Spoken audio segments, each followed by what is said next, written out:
आईला ना मुलाची नाळ दोनदा तोडायला लागते. एकदा जन्माला आल्या आल्या आणि एकदा ते ॲडल्ट झाल्यानंतर. आता जर ती नाळ तुटली आहे ना दुसऱ्यांदा, तर आता मला माझ्या आईबाबांकडे आदर्श म्हणून नाही बघायचं आहे. जेव्हा माझे पालक माझं पालकत्व करत होते, ऑनगोईंगच असतं, पण वेन आय वॉज यंगर ते जर का हेल्दी डायनॅमिक्स असतील तर आता I will be more giving more responsible towards my parents. हे अनेक वेळेला आई वडील पण हे घरामध्ये आम्ही समर्थ आहोत, आम्हाला कोणाची गरज नाही, आम्ही आमचे समर्थ आहोत. तर लक्षात घ्या की हे वाक्य फार काळ नाही बोलता येणार आहे. पालकांनी ना मुलांचं प्रेम आहे का नाही याची परीक्षा घेणं बंद करा.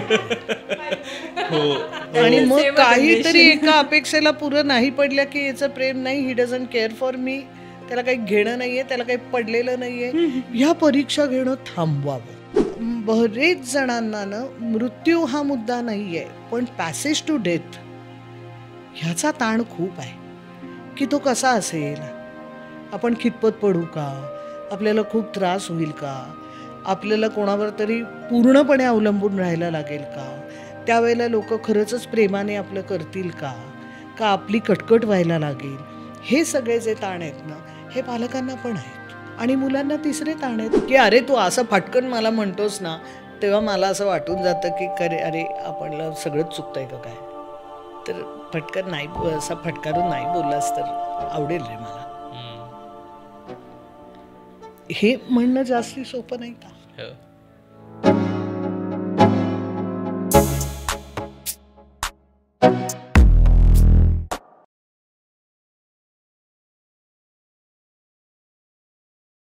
हॅलो नमस्कार, मी ओंकार जाधव आणि खुसफुसच्या या नव्या एपिसोडमध्ये तुमच्या सगळ्यांचं खूप स्वागत करतो. आजचा एपिसोड खास आहे, म्हणजे आमच्या जनरेशनची मुलं ही अशी कायम तक्रार असते की आई वडील ऐकत नाही, त्यांना कसं समजून घ्यायचं, त्यांना काही सांगायला गेलं की तसं वाटतं की आम्हाला शिकवू नकोस. आणि ते एकूणच बदलत्या वयानुसार पेरेंटिंग कसं बदलतं का, आणि मग ते हेवेदावे कसे सॉल्व्ह करायचे, यालाच आपण रिव्हर्स पेरेंटिंग म्हणू शकतो का, की जिथे मुलं पालकांच्या रोलमध्ये जातात आणि पालकांचं पालकत्व करायला लागतात वगैरे. या सगळ्या लँडस्केपवर आज आपण चर्चा करणार आहोत. आणि आज आपल्यासोबत दोघी खास पाहुणे आहेत. अर्थातच डॉक्टर शिरीषा साठे, त्यांची वेगळी ओळख करून देण्याची गरज अर्थातच नाही, त्या मानसोपचार तज्ज्ञ आहेत आणि आपल्या आधीच्याही एपिसोड्समध्ये तुम्ही त्यांना पाहिलेलं आहेत. अमुक तमुकच्या लाडक्या शिरीषा मॅम. तर वेलकम मॅम. थँक्यू. आणि अनुश्री ठकार, त्यासुद्धा सायकॉलॉजिस्ट आहेत आणि या सगळ्या पिढीमध्ये, म्हणजे आपल्या पिढीमधलं प्रतिनिधित्व करण्यासाठी आज त्या इथे आहेत. तर दोघींचंही स्वागत. थँक्यू. तर हे कायमच, म्हणजे मला वाटतं प्रत्येकांच्या घरामधलं हे कॉमन डिस्कशन आहे की एक तर टेक्नॉलॉजीपासून, म्हणजे इतकी टेक्नॉलॉजी बदलते आहे की आपल्याला सतत आपल्या आईवडिलांना काहीतरी नवीन गोष्टी इंट्रोड्यूस करायला लागतात. आणि मग त्या शिकवण्यापासनं मग बदलते सोसायटीमधले जे काही डायनॅमिक्स आहेत ते समजावून सांगायचं. मग हे इथे असं नाही बोलायचं, तिथे ते बोलायचं, आणि मग इथे हे बोललेलं चालतं, इथे नाही चालत, पासनं सगळ्याच गोष्टी बदलत जातात. आणि मग ते थोडं एक टशन व्हायला लागतं, त्या दोन्ही रिलेशनशिपमध्ये थोडा ताण यायला लागतो आणि ते कसं मॅनेज करायचं, काय करायचं हे कळत नाही. आणि रिव्हर्स पेरेंटिंगचा आणखीन एक जो मोठ्या अर्थाने व्यापक अर्थाने विचार केला जातो, तर म्हणजे जसे आईवडील म्हातारे होतात तसे मुलांवरती त्यांची सांभाळण्याची जबाबदारी येते. तर ते खरं तर त्या सांभाळण्याच्या पेरेंटल रोलमध्ये जातात आणि मुलं त्यांचे, म्हणजे पालक त्यांची मुलं होऊन जातात. तर एकूण हे डायनॅमिक्स कसं असतं याच्यापासून आपण सुरुवात करू शकतो की पालक आणि मुलांचं हे जे नातं असतं ते एकतर बदलत जातं का, आणि त्याचे डायनॅमिक्स बदलत जातात का over a period of time. Dynamics तर बदलत जातातच, म्हणजे याच्यात काही शंका नाही. आत्ता ते विशेषत्वाने जास्ती बदलत जातात. आत्ता असं का म्हणते, तर साधारणपणे 1-1.5 जनरेशन मागेपर्यंत ना काय म्हणतात, सहसा जॉईंट फॅमिलीज होत्या. अगदी शहरात असलं तरीसुद्धा जॉईंट फॅमिलीज असण्याचं प्रमाण होतं 1.5-2 जनरेशन मागेपर्यंत. गावामध्ये तर होत्याच होत्या. त्यावेळेला Tier 2 सिटीज नावाचं फारसं काही नव्हतं. शहर आणि गाव इतकंच त्यातला फरक होता. आणि अर्थार्जनाचे जे सगळे व्यवसाय होते ते सहसा घराघरातनं चालत आलेले असे होते. आणि त्यामुळे ना मोठ्यांची काळजी लहानांनी घेणं, म्हणजे आधी लहानांची काळजी मोठ्यांनी घेणं, मग हळूहळू त्या लाईफ सायकलमध्ये मोठे अधिक मोठे होणं आणि लहानही मोठे होणं, आणि मग मोठ्यांची काळजी लहानांनी घेणं, हा एक म्हणजे लाईफ ॲज बिईंग लिव्ड म्हणतो ना, अशा अर्थाने त्या लाईफ सायकलचाच भाग होता. बरोबर. त्यामुळे त्याच्यात रिव्हर्स पेरेंटिंग वगैरे अशी काही त्या कल्चरल ह्याच्यामध्ये कल्पनाच ती नव्हती. असंच असतं आणि तसंच असणार आहे. त्यामुळे पालकांनी सुद्धा आपली पुढची काहीतरी भविष्याची प्रोव्हिजन केली आहे. आपल्याला इंडिपेंडंट व्हायचं आहे, इंडिपेंडंट राहायचं आहे, मुलांवर अवलंबून राहायचं नाही आहे वगैरे अशा कुठल्याही कल्पना नव्हत्या, कारण ते तसंच असणार होतं. असंच ते राटगाडगं चालत होतं. हे सगळे बदलणं म्हणजे जिथून इंडस्ट्रियलायझेशन सुरू झालं आणि एक मागच्या पिढीचे स्वातंत्र्याच्या अलीकडच्या पलीकडच्या काळामध्ये जे सुरू झालं, तिथून मग आपली घरं सोडून मायग्रेट होण्याचं प्रमाण म्हणजे एका गावाहून तालुक्याला, तालुक्यातून शहराला, एका शहरातून दुसऱ्या शहरामध्ये, तिथे मग हे मुद्दे सगळे हळूहळू यायला लागले, जे पूर्वीच्या ढाच्यामध्ये अपेक्षितच नव्हते. आणि आता ते अधिक प्रकर्षाने व्हायला लागले आहेत. अजूनही ग्रामीण भागामध्ये खूपशा ठिकाणी परिस्थिती थोडीफार तशीच आहे. आणि अगदी 3-4 मुलं असली तर त्यातली दोघं जर समजा शहरात किंवा दुसऱ्या गावात किंवा दुसरीकडे असली तरी एक किंवा दुसरा तिकडे दोघं तिथे असतातच. त्यामुळे आजही तशाच पद्धतीचं एक लाईफ सायकल तिथेही चालू आहे. पण जिथे जिथे जिथे म्हणून हा गॅप पडत गेला तिथे तिथे ही सगळीच पेरेंटिंगची कल्पना, मग मुलं आणि पेरेंट्स ह्याच्यामधला डायनॅमिक्स बदलत जाण्याचा जो मुद्दा आहे ना, तो तिथून पुढे सगळा हायलाईट व्हायला लागला. आणि मग आता असं झालं आहे की त्यातनं जे ताण येत आहेत त्यासाठी ह्या सगळ्या गोष्टींची आता विचार करण्याची वेळ आली आहे की now we need to really think about. कारण पेरेंटिंग आणि टीचिंग हे आपल्याकडे ना सरळ सरळ अधिकारशाहीचा खेळ होता की तुझं भलं कशात आहे मला कळतं. आता ह्या वाक्याला मी आत्ता म्हटलं त्या काळी अर्थ होता ना, कारण त्याच वातावरणामध्ये वाढलेली व्यक्ती, त्याच वातावरणामधल्या अनुभवांनी समृद्ध झालेल्या व्यक्तीचं त्याच्यापेक्षा वयाने लहान असलेल्या मुलांना मार्गदर्शन मिळणं, त्यांचं हे होणं हे इतकं स्वाभाविक होतं. त्यामुळे तुझं भलं कशात आहे हे मला कळतं ह्या वाक्याला जरा तरी काहीतरी वास्तवाचा आधार होता. पण आता दोघांच्या जगण्याचे जेव्हा कॉन्टेक्स्टच वेगळे आहेत तर तिथे माझ्या अनुभवाचा उपयोग माझ्यापेक्षा लहान पिढीला होण्याच्या शक्यता खूप कमी झाल्या आता.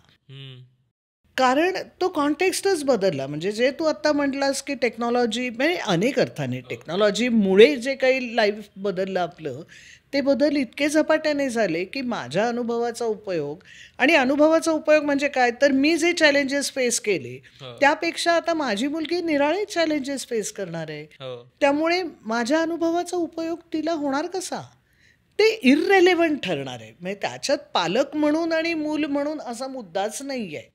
म्हणजे मी नेहमी म्हणते की you cannot play new games with old rule book. If games have change, rule book has to change. Right. नवीन खेळ जुनी नियमावली वापरून नाही खेळता येत.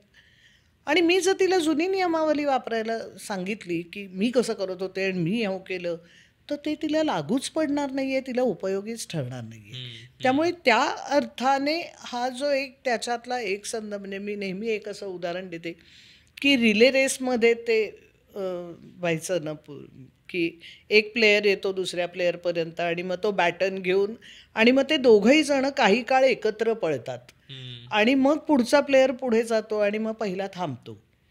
हे काहीसं पालक मुलांमध्ये 1.5-2 जनरेशन अलीकडेपर्यंत होत होतं. आता तो बॅटन पडतोच मध्ये, म्हणजे तो बॅटन घेऊन जाण्यासारखं पुढे काहीच राहिलेलं नाही आहे. त्यामुळे ही जी आता डिस्कम्फर्टच निर्माण झाली आहे. आणि त्याच्यात काही कोणी हेतुपुरस्सर केलेलं नाही किंवा त्याच्यात कोणाला आनंदही नाही आहे, पण त्याचे ताण येत आहेत हे मात्र नक्की. त्यामुळे त्याच्याकडे लक्ष देणं हा भाग आता खूप गरजेचा झाला आहे. बरोबर. आता आपण यामध्ये म्हणजे एक शब्द प्रकर्षानं सुरुवातीला शिरीषामने वापरला तो म्हणजे अधिकारशाही. म्हणजे पालक मुलांच्या नात्यामध्ये म्हणजे अधिकार म्हणजे अथॉरिटी कोणाकडे आहे आणि रिस्पेक्ट याचा समतोल साधणं मला वाटतं हे खूप जास्त अवघड होऊन जातं. म्हणजे मला एखादी गोष्ट पटते आहे, ती मला माझ्या आईला किंवा वडिलांना एका पद्धतीनं विशिष्ट पद्धतीनं सांगायची आहे, जरीही कदाचित त्या बाबतीत माझं आत्ताचं ज्ञान जास्त अनुरूप असेल, पण तरीही ती गोष्ट पटवून देता येणं हे फार जास्त जिकरीचं होऊन जातं. म्हणजे फार तारेवरची कसरत असते. तर ज्या इंटेन्सिटीने ज्या उद्देशाने पोचवायचं ते प्रत्येक वेळेस तसं पोचेलच असं नाही. तर म्हणजे एकतर हे किती कॉमन आहे असं पद्धतीनं घडणं आणि त्याच्यामध्ये बॅलन्स कसा साधायचा म्हणजे अथॉरिटी आणि रिस्पेक्ट याच्यामधला बॅलन्स. कारण हे सहज होतं ना, म्हणजे जर आईवडिलांना किंवा मोठ्या जनरेशननं एखादी गोष्ट सुचवायचा प्रयत्न केला तर त्यांना इन्सल्टिंग वाटतं. ते त्यांच्यावरती म्हणजे त्यांना खोडून काढलंय असं काहीतरी सांगितलं जातं, मग त्यांना असं वाटू शकतं किंवा अपमान केला असं वाटू शकतं. तर ह्या सगळ्याला एक कुठेही धक्का न देता त्याचा समतोल साधता येतो का किंवा येऊ शकतो का? Basically I think just to set the context, आता आपण जेव्हा रिव्हर्स पॅरेंटिंगबद्दल बोलतो आहोत तेव्हा आपण नॅचरल एज प्रोग्रेशननी आलेलं रिव्हर्स पॅरेंटिंगबद्दल बोलतोय. कुठेही स्पेशल सिच्युएशन की मेंटल इलनेस आहे, फिजिकल डिसेबिलिटी आहे, अशी कुठलीही कॉन्टेक्स्ट आपण इथे घेत नाही आहोत. Having said that, I think developing respect for the change of role that has happened is very important. Authority will follow through आणि माझ्या पालकांची अथॉरिटी चॅलेंज न करता मी माझी वेगळी अथॉरिटी एस्टॅब्लिश करू शकते, जी मी माझी रोल्स अँड रिस्पॉन्सिबिलिटीज जेव्हा कॅरी फॉरवर्ड करते ते अपसूक मला मिळत जाते ती अथॉरिटी. त्याच्यासाठी असा वेगळा प्रयत्न करायचा नसतो किंवा त्याच्यासाठी आज मी उठून काहीतरी झेंडा काढला असं ते नसतं. I give you my example. माझ्या वडिलांचा बिझनेस होता. सो जेव्हा त्यांनी रिटायर व्हायचं ठरवलं तेव्हा it was a policy decision की काही गोष्टींमध्ये आता आम्ही तिघी बहिणी आहोत. सो आम्ही तिघी आता ॲक्टिव्हली लक्ष घालू. सो जेव्हा कोणी त्यांना आर्थिक मदत मागायला यायचं तेव्हा आमचा असा स्टान्स आहे अजूनसुद्धा की असे विषय तुम्ही आमच्याशी बोलत जा. Not because he is not capacitated to handle it, पण त्याचं प्रेशर त्यांना येता कामा नये. ॲज अगेन्स्ट दॅट जर का कोणी त्यांच्याकडे सल्ला घ्यायला आलं एखादा, तर we know it is is position of authority and respect आणि आम्ही त्याच्यात पडत नाही. सो कधी कुठे किती कसं अथॉरिटी चॅलेंज न करता आपली अथॉरिटी एस्टॅब्लिश करायची आणि स्वतःला असर्ट न करता कॉम्प्लिमेंटरी पोझिशन्समध्ये कसं जायचं, I think that is what the key is. बरोबर. आता इथे आपण मला याच्यात थोडासा दोन मुद्दे खरं तर ॲड करायचे आहेत. एक म्हणजे अनुश्री जे म्हटलं की नॅचरली ते वय वाढलं म्हणून रिव्हर्स पेरेंटिंग हा मुद्दा येणं आणि कुठल्या टप्प्यावरती हे घडतंय, म्हणजे ते जर फार अलीकडच्या टप्प्यावरती म्हणजे विशेषतः सिंगल पेरेंटिंग बाबत किंवा काहीतरी क्रायसिस आहे घरामध्ये आणि अशायला किंवा ॲडिक्ट वडील आहेत आणि अशा वेळेला अगदी लहान मूलसुद्धा त्याची सगळी काळजी घेतं आहे. म्हणजे माझ्या माहितीत एक सिंगल पेरेंट आहे, ती एकदा माझ्याबरोबर काही कामासाठी परगावी आली होती आणि मग तिचा मुलगा तिला फोन करून विचारायचा रात्री की तू जेवलीस का, काय झालं अमुक, आणि तिला ते असं खूप अगदी की कसं गं बाई माझं बाळ गुणी, आणि तो मुलगा तिसरी चौथीत दुसरी तिसरीत वगैरे असाच काहीतरी होता.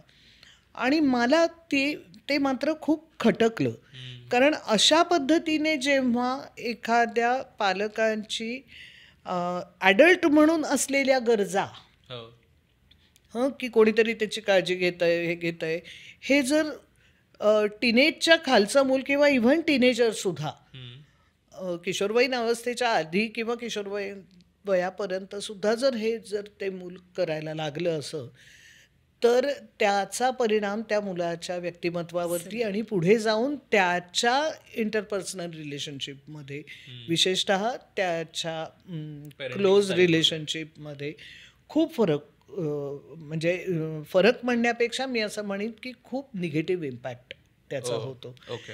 त्यामुळे रिव्हर्स पेरेंटिंग हा विषय आपण बोलत असलो तरी ते कुठल्या टप्प्यावरती हा एक खूप महत्त्वाचा मुद्दा आहे. हे जर अलीकडच्या वयात मुलांना करायला लागत असेल, कारण पालक खूप व्हलनरेबलच आहेत, दारूच पितायत, सिंगल पेरेंट आहे आणि त्यामुळे तिचं स्वतःचंच ती डिप्रेशनमध्येच आहे ही जसं म्हटली तसं, तर ते मात्र त्या मुलांच्या वाढीसाठी फार चांगलं होतं अशातला भाग नाही. आणि दुसरा भाग जो आहे की अधिकारशाहीचा खेळ होता, ह्याला जशी काही कारणं होती तसं हळूहळू कसं व्हायला लागलं ना की सगळी ही जी मोठी माणसं म्हणजे माझ्या पिढीची किंवा माझ्यापेक्षा अजून जी मोठी आहेत त्यांनी सगळ्यांनी त्यांचं आयुष्य ज्या पद्धतीने घडवलं आणि ज्या पद्धतीने त्यांनी त्यांचे चॉईसेस घेतले त्याच्यातनं एक तो जो, आणि हा प्रश्न typically upwardly moving middle class जो आहे ना तिथे हे जास्ती, कारण त्या पालकांनी खूप काहीतरी आउट ऑफ द वे जाऊन मुलांना काहीतरी एक वेगळं दर्जाचं आयुष्य द्यावं. अर्थात म्हणजे माझ्यापेक्षा माझ्या पुढच्या पिढीचं आयुष्य चांगलं जावं ही भावना कुठल्याच पिढीला कधीच चुकलेली नाही. म्हणजे ती धडपड कायमच आधीच्या पिढीची राहिलेली आहे. पण ही धडपड माझ्या पिढीने ज्या वेळेला केली ना तर तिथे थोडंसं किंवा त्याच्या अलीकडचे पण म्हणजे आता 70चे किंवा 80 वगैरे अशी जी मंडळी आहेत माझ्यापेक्षा थोडी मोठी अजून, तर त्यांनी ना ते जे मग अचीव केलं ना आयुष्यात, एक वेगळा लाईफस्टाईल अचीव केली, तर त्याच्यामध्ये त्यांचं इन्व्हेस्टमेंट खूप झाली. म्हणजे त्यांनी त्यांचं स्वतःचं अस्तित्व डेफिनेशनच ते केलं की हे म्हणजे आम्ही. मग आता त्या पुढच्या पिढीची मुलं जेव्हा ते क्वेश्चन करतात ना किंवा निगेट करतात की त्याला एक काहीतरी काउंटर आर्ग्युमेंट करतात, तेव्हा त्यांना वाटतं की दॅट दे आर निगेटिंग अस. त्यामुळे बदल सुचवणं असेल किंवा म्हणजे आता तुम्ही ज्या पद्धतीने केलं तिघी बहिणींनी की कोणाला तुम्हाला आर्थिकदृष्ट्या मदत करायची असेल तर ते आम्हाला विचारा. तर आता इथे तुझ्या वडिलांनी सुद्धा ते इतक्या ह्याने घेतलं, कारण तुमचा त्याच्यातला मुख्य उद्देश असा होता की तुम्ही आता हे निर्णय घेतलेत तर ह्या निर्णयाचे तुम्हाला ताण येतील. तुम्ही पहिल्यासारखे निर्णय घ्याल बघायला आम्हाला लागतंय. हा जर त्याच्या मागचा सूर असताना की तुम्ही दिलेत तेव्हा, आता नाही, आता आम्ही बघतो ना, आम्हाला माहिती आहे तुमच्या वेळेसारखी लोक नाही सापडणार आहेत.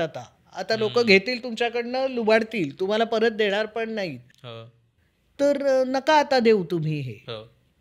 असं जर ते झालं असतं ना तर मग जणू काही त्या वडिलांना असं सांगितल्यासारखं की तुम्ही जे केलं ना आयुष्यभर ते सगळं चुकीचं केलं किंवा तुम्ही आता रिडंडंट झाला. म्हणजे ना तुमचा काळ राहिला, ना तुमच्या वेळेची माणसं राहिली, ना तो प्रामाणिकपणा राहिला, ना तो हे राहिला. आता काहीही राहिलेलं नाही तुमच्या वेळचं आणि आता सगळं नवीन राहिलंय. त्यामुळे तुमच्या वेळचं आता जर काही राहिलेलं नसेल तर ऑब्व्हियसली तुम्ही रिडंडंट किंवा तुमच्यापेक्षा आम्हाला जास्त कळतंय, हाही त्याच्यातला हेतू नाहीये.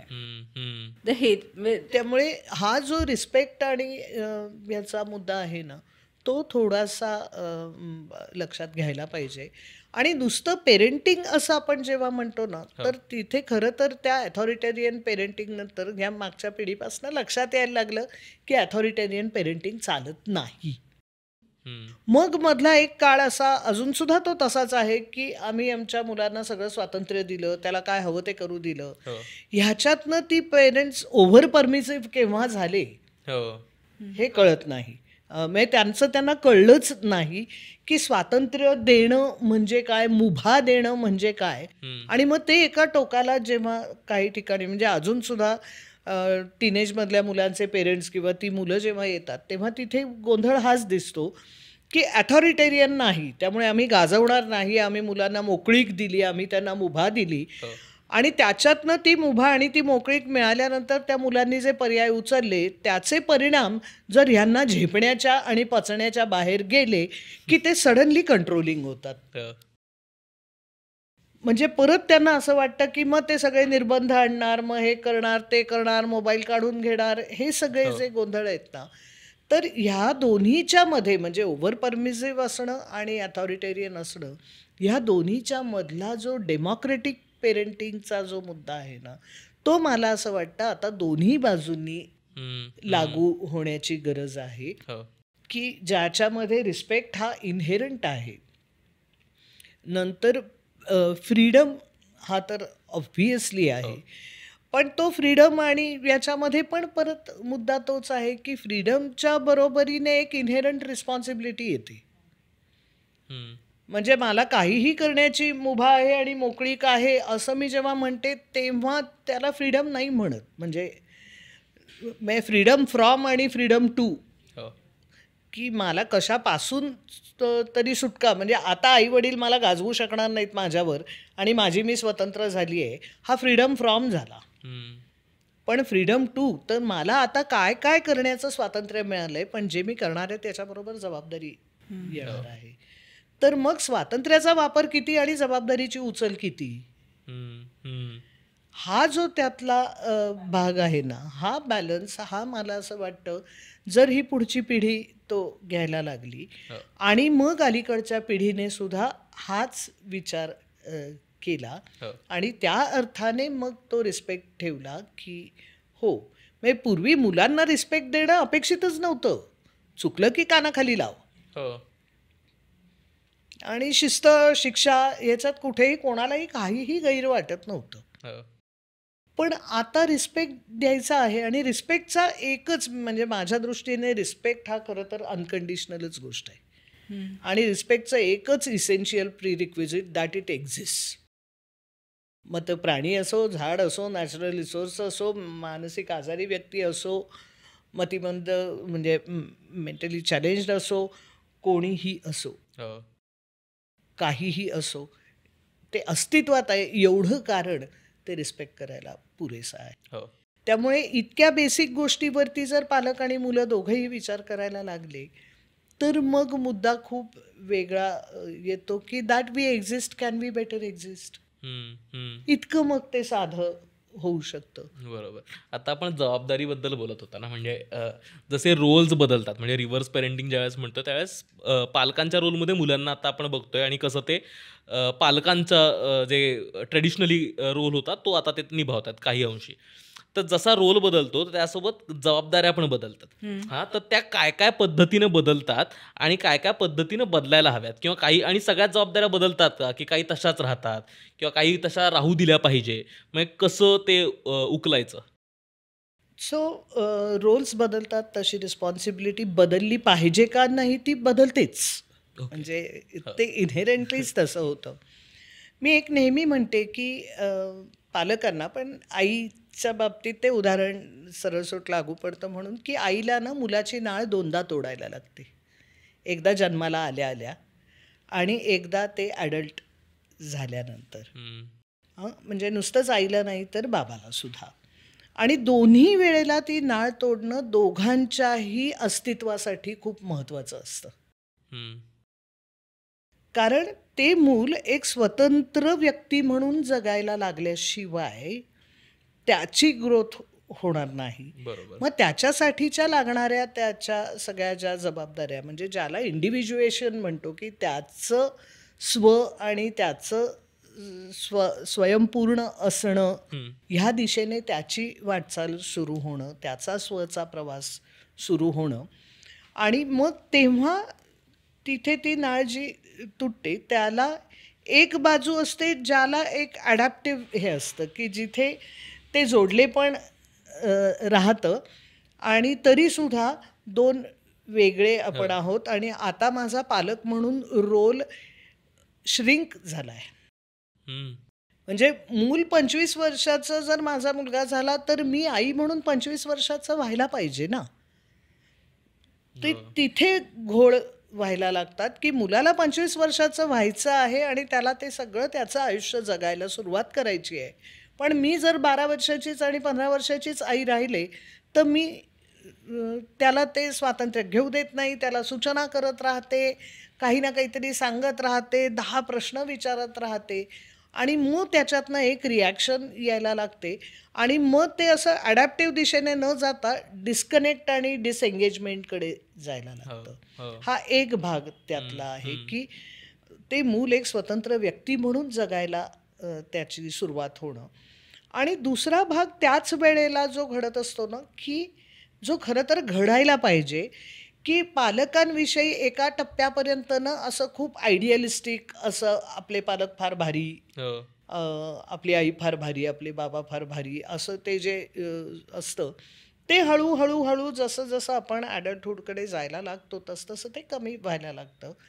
पण तिथे ते लक्षात घ्यायला पाहिजे आहे की आता जर ती नाळ तुटली आहे ना दुसऱ्यांदा, तर आता मला माझ्या आईबाबांकडे आदर्श म्हणून नाही बघायचं आहे. मला आता हे लक्षात आलं पाहिजे की ती पण माणसंच आहे. हे माझ्याकडे काउन्सिलिंगला येणाऱ्या अनेक मुलांना किंवा तरुण अगदी लग्न झालेल्यासुद्धा मुलामुलींना काही वेळेला सांगायला लागतं की they are just your parents. Don't expect them to be super humans. तर ही सामान्य साधी माणसं आहेत आणि त्यांनी जे काही सगळं केलं आहे ना, they did it to the best of their ability. विषय संपला. ती आता बिलं फाडू नका.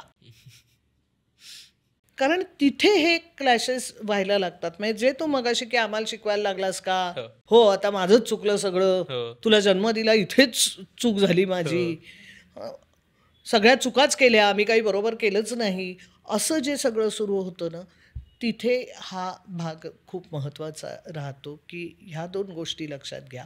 आणि तुमचा एक प्रवास सुरू होणार आहे. मग त्याच्यात काही जबाबदाऱ्या ॲड होणार आहेत आणि मग पालकांचं स्वयंपूर्ण असणं हळूहळू कमी होणार आहे आणि त्यांना म्हणजे त्यांची जबाबदारी आपल्याला घ्यायला लागणार आहे. हा विचार आता जाणीवपूर्वक तो करायला पाहिजे.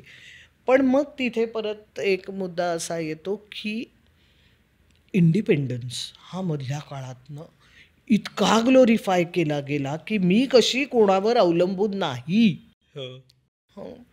एकटं जगायची धमक आहे माझ्यात, माझी मी समर्थ आहे. मग हे अनेक वेळेला आई वडील पण हे घरामध्ये आम्ही समर्थ आहोत, आम्हाला कोणाची गरज नाही, आम्ही आमचे समर्थ आहोत. तर लक्षात घ्या की हे वाक्य फार काळ नाही बोलता येणार आहे. त्यामुळे असं काहीही म्हणण्याची गरज नाही आहे. आपल्याला गरज लागणार आहे. अगदी मुलं त्यावेळेला आपल्या गरजेला नाही तिथे उपस्थित नसतील ना, तरी आपल्या वयाच्या मुलांचंच कोणी, म्हणजे आपल्या मुलांच्या वयाचंच कोणीतरी आपल्याला त्या सर्व्हिसेस देणार आहे, त्याच आपल्याला बाय करायच्या आहेत. आपल्या वयाचं कोणीही त्यावेळेला आपल्या मदतीला येणार नाही आहे. मी 80 वर्षाची असेन आणि त्यावेळेला मला काही अडचण आली तर मला 80 वर्षाचं कोणी मदत करायला येणार नाही आहे. त्यामुळे हा जो भाग आहे हा ह्या सगळ्यामध्ये तो म्हणजे रिस्पेक्ट, रिस्पॉन्सिबिलिटी आणि त्याच्यात अदलाबदल होत राहणार आहे आणि ती किती आपण ग्रेसफुली घेतो. म्हणजे मी म्हटलं तसं की 1.5-2 पिढ्या आधीपर्यंत ते लाईफ म्हणजे त्या चक्राचाच तो एक भाग होता. मधल्या काळात हे सगळं सुरू झालं की आम्ही आणि आम्ही स्वतंत्र आहोत, आम्ही कोणावर अवलंबून नाही वगैरे वगैरे वगैरे.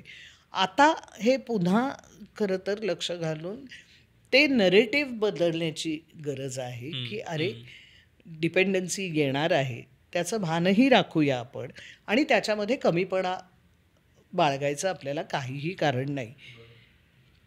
सो हा मुद्दा थोडासा इथे लक्षात घ्यायला पाहिजे. म्हणजे मी त्या अर्थाने मागे कधी मी उल्लेख केला आहे का नाही मला आठवत नाही, पण ट्यूजडेज विथ मॉरी म्हणून जे पुस्तक आहे ज्याच्यामध्ये तो विद्यार्थी त्या शिक्षकांना भेटायला येतो, तर त्याच्यात एक वाक्य इतकं सुंदर आहे की Morrie was giving like an elderly and he was receiving like a child. म्हणजे तो त्याचे सगळे विजडम, त्याच्या शहाणपणाचे सगळे हे त्या विद्यार्थ्याला देत होता आणि त्याच वेळेला अगदी त्याची लाळ पुसण्यापासून ते त्याला चमच्याने भरवण्यापर्यंतचं सगळं लहान मुलासारखं तो त्या विद्यार्थ्याकडनं करून घेत होता. आता हा जो त्यातला गोडवा आहे, ही जी त्याच्यातली सहजता आहे ना आणि त्यातलं जे प्रेम आहे की हो हे मला लागणार आहे आणि हेही मी आनंदाने करणार आहे आणि त्याच वेळेला माझे जे काही अनुभव तुला उपयोगी पडणार आहेत, माझा जो काही सपोर्ट, मग तो इमोशनली असेल, काहीही असेल, तर तो जो मी देऊ शकते तो मी तुला देणार आहे. असं जेव्हा ते गिव्ह अँड टेक होतं ना, तेव्हा मग ते एकतर्फी राहत नाही. बरोबर. आणि मग तिथे ह्या जबाबदाऱ्या ज्या येतात त्या मग काय म्हणतात त्याला सहज होत राहतात. नाहीतर मग त्याच्यात ताणाताणी खूप होते. आय थिंक ह्या सगळ्याचा भाग ते म्हणजे नातवंड सुद्धा असतात त्या गिव्ह अँड टेकचा. कारण की जिथे पालक आत्ता त्यांच्या मुलांकडनं म्हणजे ते मुलं काळजी घेत आहेत, तसंच ते नातवंडांची काळजीसुद्धा घेत आहेत.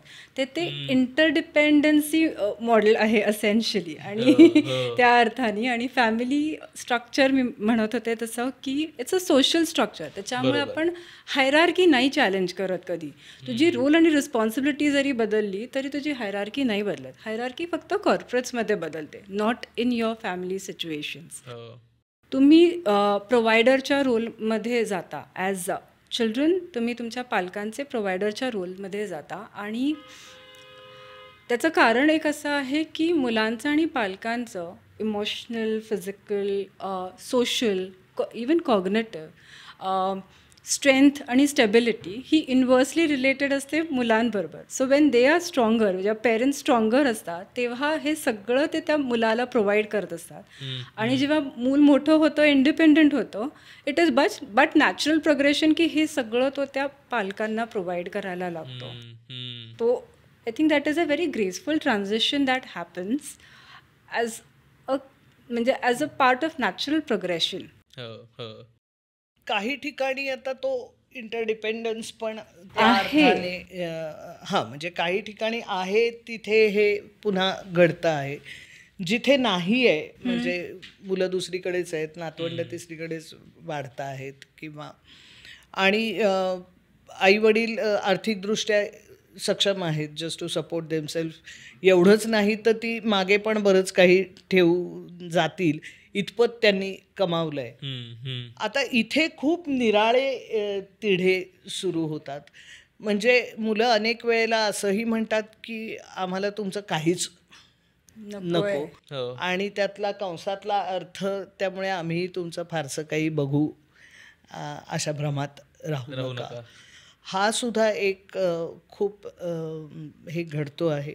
आणि जिथे या रिव्हर्स पेरेंटिंगचा जो मुद्दा म्हटलं तसं की ते सहजही म्हणजे नॅचरलही राहिलं नाही, मधल्या काळात जे बदललं आणि सहज वयानुसार येणारं राहिलं तसंही ते राहिलं नाही. आणि तिथे मग ह्या रिव्हर्स पेरेंटिंगमध्ये खूप गोंधळ व्हायला लागतात. म्हणजे त्याच्यामध्ये आयदर ती मुलं खूप सगळ्या सूचना देऊन ते सगळं डिक्टेट करायला लागतात, कारण त्यांना ते सगळं तसं त्यांच्या मनाप्रमाणे जर त्यांचे आईवडील वागले आणि त्यानुसार ते घडलं तर त्यांच्या डोक्याला व्याप कमी होणार असतो. म्हणजे त्यांनी आपापल्या तब्येतीची काळजी घेतली, अमुक घेतली तमुक घेतली, तर त्यांना लांब कुठेतरी राहून आपल्या डोक्याला व्याप होणार नाही. आणि तिथून म्हणजे त्या भावनेतनं जेव्हा ते बोललं जातं ना तेव्हा त्याचं तो पॅरेंटिंगचा जो गाभा आहे तोच हलतो सगळा. किंवा मग ज्यांच्यावरती ती जबाबदारी पडते ते कटकट करत राहतात. बरोबर. की हे कसं ऐकत नाहीत, हे कसं अमुक करत नाहीत, ते कसं तमुक करत नाहीत. साध्या साध्या गोष्टी असतात. किंवा तू अगदी सुरुवातीला म्हणलास तसा की यांना बरोबर घेऊन जायचं तरी असे वागतात काही वेळेला, ते इतकं एम्बॅरसिंग होतं. साध्या साध्या गोष्टी यांना पाळायला काय हरकत आहे, हे जे त्यातले मुद्दे असतात ना, तर इथे सुद्धा तो पुन्हा भाग लक्षात घेण्याची गरज आहे की ते जेव्हा सूचना मग ती मुलं करतात, मी मगाशीच म्हटलं तसं, तेव्हा या पालकांना वाटतं की तुम्ही जणू काही आम्हाला सगळं सांगताय की तुमचा चाललेला सगळा मूर्खपणा चाललेला आहे, तुम्हाला काही कळत नाही, तुम्हाला कशाचीच जबाबदारी म्हणून कळत नाही, मी जे करतोय मला त्याचे केवढे ताण येत आहेत ह्याच्याशी पण तुम्हाला काही घेणं नाही आणि तुम्ही सगळे जण you are continuing to be a part of a problem आणि I am trying my best to be a part of a solution. हा पण एक तिढा अनेक ठिकाणी हे होतो. त्यामुळे तिथे मुलांनी काय विचार करायचा यापेक्षा सुद्धा मला असं वाटतं की पालकांनी पण हा विचार करण्याची खूप गरज आहे, की आता हे इंटरडिपेंडन्सीचं मॉडेल कदाचित किंवा डिपेंडन्सी मॉडेल नाही चालणार आहे. म्हणजे नवरा बायकोच्या नात्यात सुद्धा आता डिपेंडन्सी मॉडेल चालत नाही, तर आईवडील आणि पालकांच्या बाबतीत ते कुठे चालणार आहे? त्यामुळे मग कोणाचीच कोणाला गरज नाही असं आहे का? तर नाही, मग तुम्हाला गरज आहे आजही. आणि मग मुलांना तुम्ही जेवढे त्या जबाबदारीने वागाल आणि जेवढं हे समजून घ्याल की हे मुलं सांगतायत, कारण ह्यांना आपली काळजी घ्यायची आहे, पण आपल्या अडमुठपणाने यांना ताण येतोय. हम्म. काळजी घ्यायची नाही असा मुद्दा नाही आहे. म्हणजे मी अगदी नेहमी सांगते की माणसाच्या वागण्याचे ना 3 पातळ्यांवरती आपल्याला नेहमी शोध घेता येतो. हम्म. हां, की एक मुद्दा असा असतो की एक समजा उदाहरण मी असं देते की दोघं मित्र आहेत आणि भुकेले आहेत अतिशय आणि खिशात कवडी पण नाही आहे आणि एका हलवायाच्या दुकानाच्या इथे आहेत आणि तिथे एक लाडूची अगदी अशी हे ठेवलेली आहे.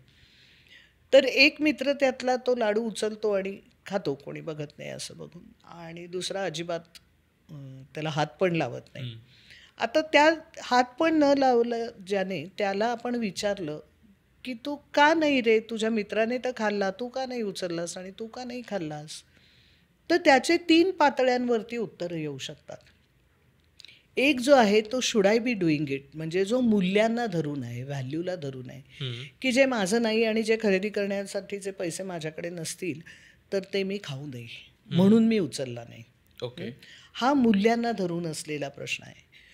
दुसरा प्रश्न असा आहे की माझ्या मित्राने केलं त्याच्यात मला काही चुकीचं वाटत नाही. एकीकडे इतकी वानवा आहे आणि एकीकडे इतका ॲबंडन्स आहे, तर त्याने उचलला आणि खाल्ला, ह्याच्यात मला काही गैर वाटत नाही, पण मला ते करावंसं वाटत नाही. हा मोटिव्हेशनशी संबंधित म्हणजे हम्म. प्रश्न आहे. तिसरं उत्तर कदाचित तो असं देईल की मला त्याच्यात चूक वाटत नाही, मलाही ते करावंसं वाटतंय, पण आजपर्यंत कधी मी केलं नाही, करायला जाईन आणि पकडला गेलो तर. हा ॲबिलिटीशी निगडीत प्रश्न आहे. हम्म. हा कॉन्सिक्वेन्स त्यामुळे हा जो मुद्दा आहे ना, की त्या नात्यामधले हे प्रश्न 3 बाबतीत पालकांनी सुद्धा समजून घेण्याचे मुद्दे आहेत, की त्या मुलाच्या मनामध्ये आणि याच्यामध्ये ते मूल्यच नाही आहे का, की आपण काळजी घेतली पाहिजे आणि असं मुळात त्याला आतून वाटत नाही आहे का?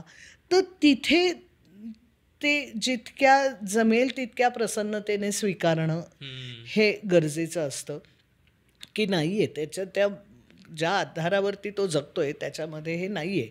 मग याच्यामध्ये तुमचं पेरेंटिंग काहीतरी गणलं आहे का, अमुक झालं आहे का, आम्ही काहीच कमी पडलो का, असे कुठलेही प्रश्न विचारण्याचं हे नाही. त्याची जगण्याची मूल्य वेगळी आहेत, ती तशी का आहेत ह्याला काही अशी ठोक उत्तरं नाही आहेत. तर मग त्याचं ते मूल्यच नसेल ना, तर तिथे थांबावं पालकांनी आणि मग आपल्याला वेगळ्या व्यवस्था काय आहेत आणि कुठून ते घेता येईल. मोटिवेशन आहे, करावंसं वाटतंय, म्हणजे करायला पाहिजे हे मूल्य आहे, पण करावंसं वाटतंय आणि तिथे पालक कटकट कटकट कटकट करतायत, स्वतःच्या साध्या साध्या जबाबदाऱ्या घेत नाही आहेत, काही गोष्टी विचारून करत नाही आहेत, न विचारता काहीतरी करतायत, मग त्याचे कॉन्सिक्वेन्सेस निस्तरायला लागत आहेत.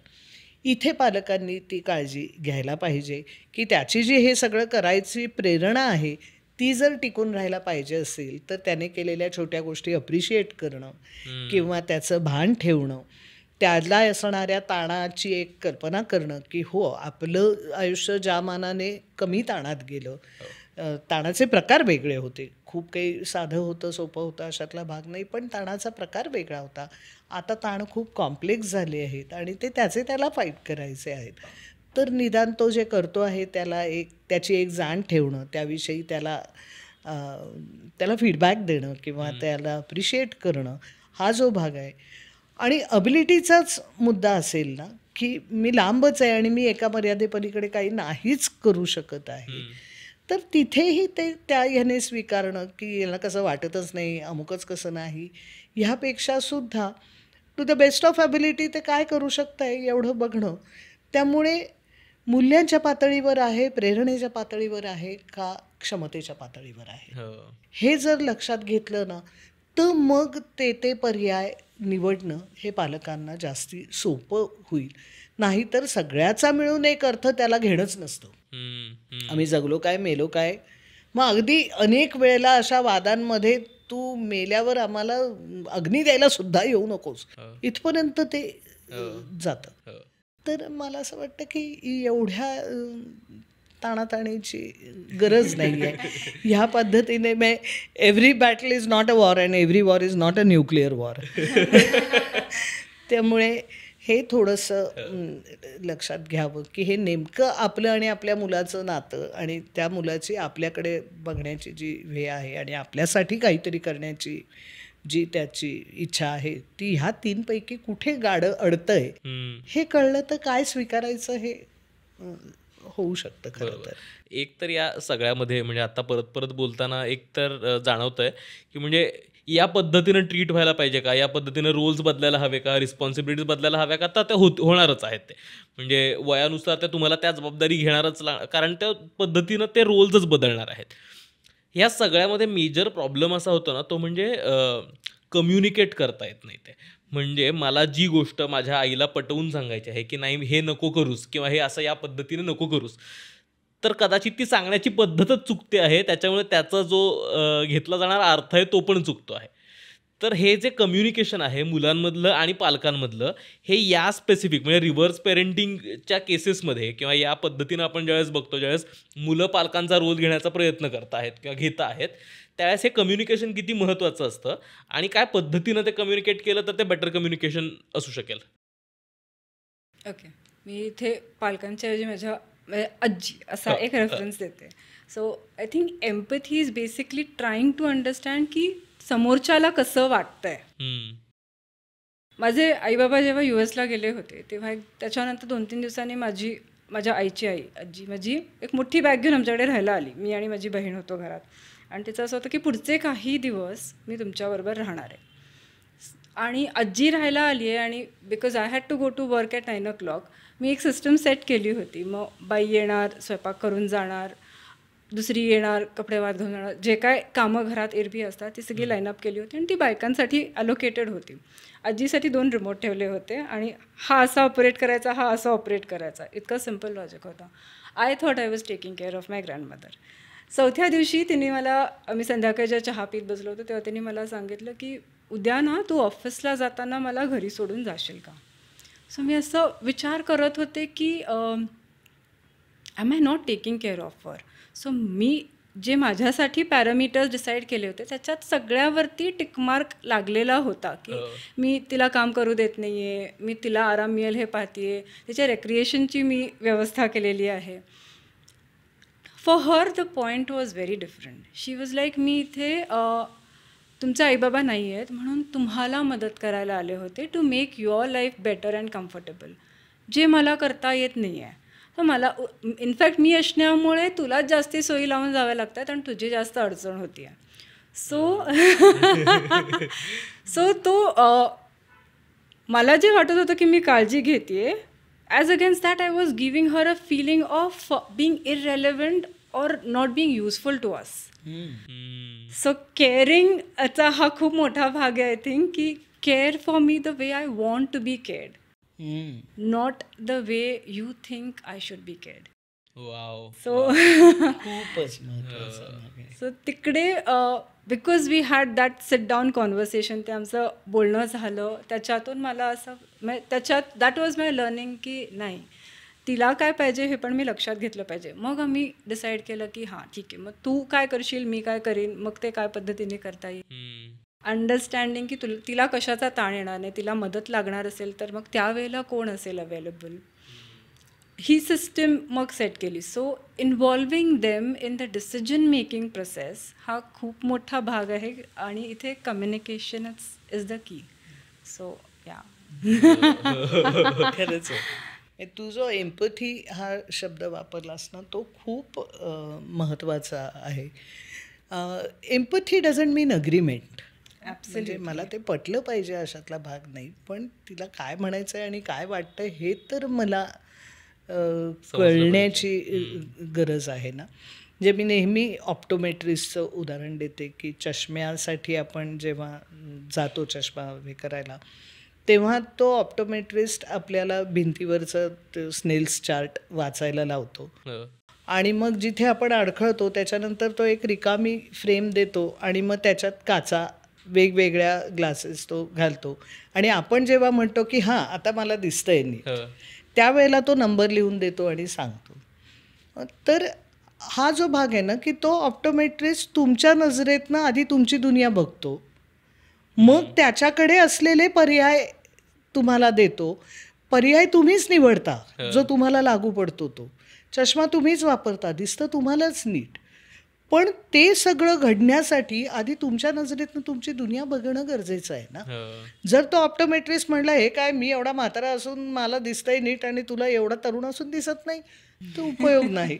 किंवा मला ना ह्या नंबरने चांगलं दिसतं, तूही ह्याच नंबरचा चष्मा करून घे, तर तरी उपयोग नाही. तर हा जो तो एम्पथीचा भाग आहे ना की मला कळू तर दे, म्हणजे आजीच्या बाबतीत झालं की काय केलं असता तुला इथे. कारण ना जसं वय वाढत जातं ना तसा अनेक माणसांचा सेन्स ऑफ पर्पज निघून जातो. म्हणजे कारण काय करायचं आता, उठल्यानंतर मी करायचं काय, घरात सगळ्या कामाला बायका आहेत, तमूक आहेत, मुलगा सून सगळं त्यांचं आवरून जात आहेत, नातवंड शाळेत जात आहेत, ती संध्याकाळ, म्हणजे आम्ही दिवसभर करायचं काय, आमच्या असण्याचा काही उपयोग आहे का, आम्ही असलो काय नसलो काय, काय फरक पडणार आहे, असा जो सगळा. म्हणजे मी नेहमी हे करते की माणसाचा ना सेन्स ऑफ वेलबिईंग माझं जो असतो तो साधारणपणे 5 गोष्टींवर अवलंबून असतो. एक सेन्स ऑफ पर्पज, दुसरा सेन्स ऑफ सिक्युरिटी, तिसरा सेन्स ऑफ आयडेंटिटी, चौथा सेन्स ऑफ बिलॉंगिंग आणि 5वा सेन्स ऑफ पर्सनल कॉम्पिटन्स. म्हणजे जे की करू नका सांगितलंय ना, सांडतं ना हातातनं, मग नका ना ते घ्यायला जाऊ, हा जो एक त्यातला हे असतो. आणि ती माणसं करत राहतात कारण माझ्या ह्या क्षमता टिकून आहेत, त्या शाबूत आहेत, हे मला कळणं माझ्या वेलबिईंगसाठी इतकं गरजेचं असतं आणि म्हणून ते करत राहतात. आणि मग त्यांची काळजी घेणाऱ्यांना वाटतं हे सांडलवण करतात, हे होतं, जमत नाही, त्रास होतो आणि मग बसते ही कंबर धरून दुखायला लागलं म्हणून कशाला करायचं, इतके वेळा सांगितलं पण ती ऐकत नाही, घरात कामाला बाई आहे तरीही सगळी साफसफाई करत बसणार. हा जो मुद्दा आहे ना हा थोडासा या रिव्हर्स पेरेंटिंगमध्ये लक्षात घेण्याचा आहे की त्या व्यक्तीला ना आपल्या क्षमता कमी होण्याची भीती वाटते आणि त्या क्षमता टिकून आहेत हे मला कळणार कसं, ती गोष्ट मी करीन तेव्हाच कळणार ना. त्यामुळे सेन्स ऑफ पर्सनल कॉम्पिटन्स, मग त्याच्यातनं माझा एक सेन्स ऑफ आयडेंटिटी निर्माण होतो की ओके मी कोणीतरी आहे, माझं या घरात मी काहीतरी करू शकते आहे. बरं ते सगळं मी करत असते तेव्हा मग तो सेन्स ऑफ पर्पज माझा इंटॅक्ट राहतो आणि मग त्याच्यामध्ये ती गिव्ह अँड टेक असेल ना, मग तो सेन्स ऑफ बिलॉंगिंग आपोआप येतो की अरे हां हे सगळं आपलेपणाने चाललेलं आहे, मी पण आपलेपणाने काहीतरी करते, मुलंही आपलेपणाने माझ्यासाठी काहीतरी करतात. म्हणजे तू बस आज, आता रोज तू करतेस ना, आज तू बस, आज मी तुला ब्रेकफास्ट करून देतो, असं म्हणण्यामधला जो भाग आहे ना. पण कशाला तिथे तर सगळ्या कट्टाभर पसारा करून ठेवतेस, ते नको करूस तू, मी करते, नाही तर ती बाई येणार आहे ना तिला सांग काय करायचं आहे ते. हे झालं ना की मग तो सेन्स ऑफ पर्पजही निघून जातो, मग तो सेन्स ऑफ बिलॉंगिंगही निघून जायला वेळ नाही लागत, कारण जो तो मग आपापलं जगत असतो आणि मग त्यातनं तो सेन्स ऑफ सिक्युरिटी पण नाहीसा होतो. आणि मग त्याच्यातनं की मला लागलं काही तर समोरच्याला समजेल का, अमुक होईल का, ही जी सगळी म्हणजे मी एक नेहमी असं म्हणते की प्रत्येक नात्याचा म्हणजे TRP हा शब्द आपल्याला आता अगदी माहिती आहे ना, तर मी नेहमी म्हणते की प्रत्येक नात्याची TRP आपण मोजू शकतो की ट्रस्ट, रिस्पेक्ट किंवा रेकग्निशन आणि पॉवर बॅलन्स. ट्रस्टचा मुद्दा असा की मला लागलं तर तू आहेस, मला जे काय म्हणायचं आहे ना किंवा मला जे वाटतंय ना ते तुला समजतंय, पटतंय असा मुद्दा नाही आहे, पण तुला ते समजतंय. माझी जी काही अपेक्षा आहे ती ती तुला कळती आहे, हा जो भाग आहे इथे तो विश्वास हा मुद्दा असतो. आणि मग रिस्पेक्ट आणि रेकग्निशन म्हणजे दॅट आय एक्झिस्ट, माझ्या अस्तित्वाची दखल. म्हणजे बाकी 10 गोष्टी करीन, पण मी घरात आल्यानंतर जर आई वडील तिथे समोर आहेत आणि त्यांच्याकडे न बघता मी रूममध्ये निघून जाईन, तर रेकग्निशन पण नाही आहे की मी अरे आहे ना इथे, जिती जागती समोर बसली आहे, हसलं, नजरानजर झाली, काही एक चकार शब्द नाही बोललं, पण मी आहे याची एक दखल घेतली. तर हा जो एक त्यातला मुद्दा आहे. आणि मग जो आहे तो पॉवर बॅलन्स, ऑब्व्हियसली की तो बॅलन्स्ड असणं, म्हणजे त्यातल्या प्रत्येकाला आपण एम्पावर्ड वाटणं हा मुद्दा आहे. कारण हे पॉवर बेसेस जे आहेत हे तयार होतच राहतात. अनुश्री आत्ता म्हणली तसं की म्हणजे काय, काही गोष्टी ह्या परंपरेने ते हायरार्की ज्याला म्हणतो ते पॉवर बेस तयार, म्हणजे ए आणि बी असतील तर एला वाटत असतं की आपण वरचढ आहोत, कारण त्याला संपूर्ण त्या समाज रचनेने सांगितलेलं असतं की तू वरचढ आहेस. इथेच ते नुसतं थांबत नाही, पण बीलाही हे वाटत असतं की ए वरचढ आहे आणि मी सबसर्व्हियंट आहे.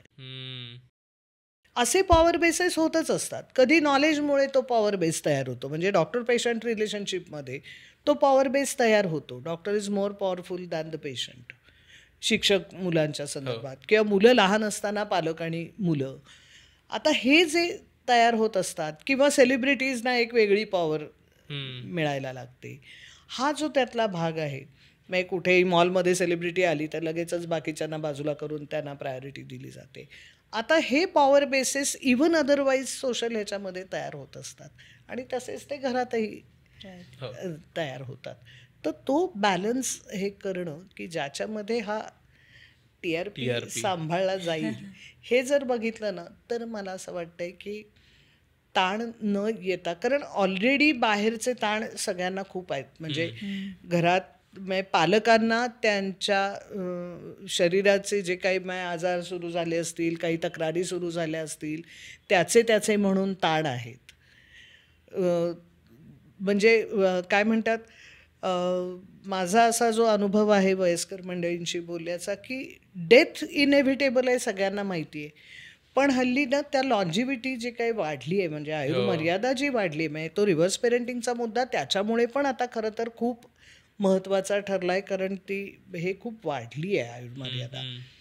तर त्याच्यामध्ये बरेच जणांना ना मृत्यू हा मुद्दा नाही आहे, पण पॅसेज टू डेथ ह्याचा ताण खूप आहे की तो कसा असेल, आपण खितपत पडू का, आपल्याला खूप त्रास होईल का, आपल्याला कोणावर तरी पूर्णपणे अवलंबून राहायला लागेल का, त्यावेळेला लोक खरंच प्रेमाने आपलं करतील का आपली कटकट व्हायला लागेल.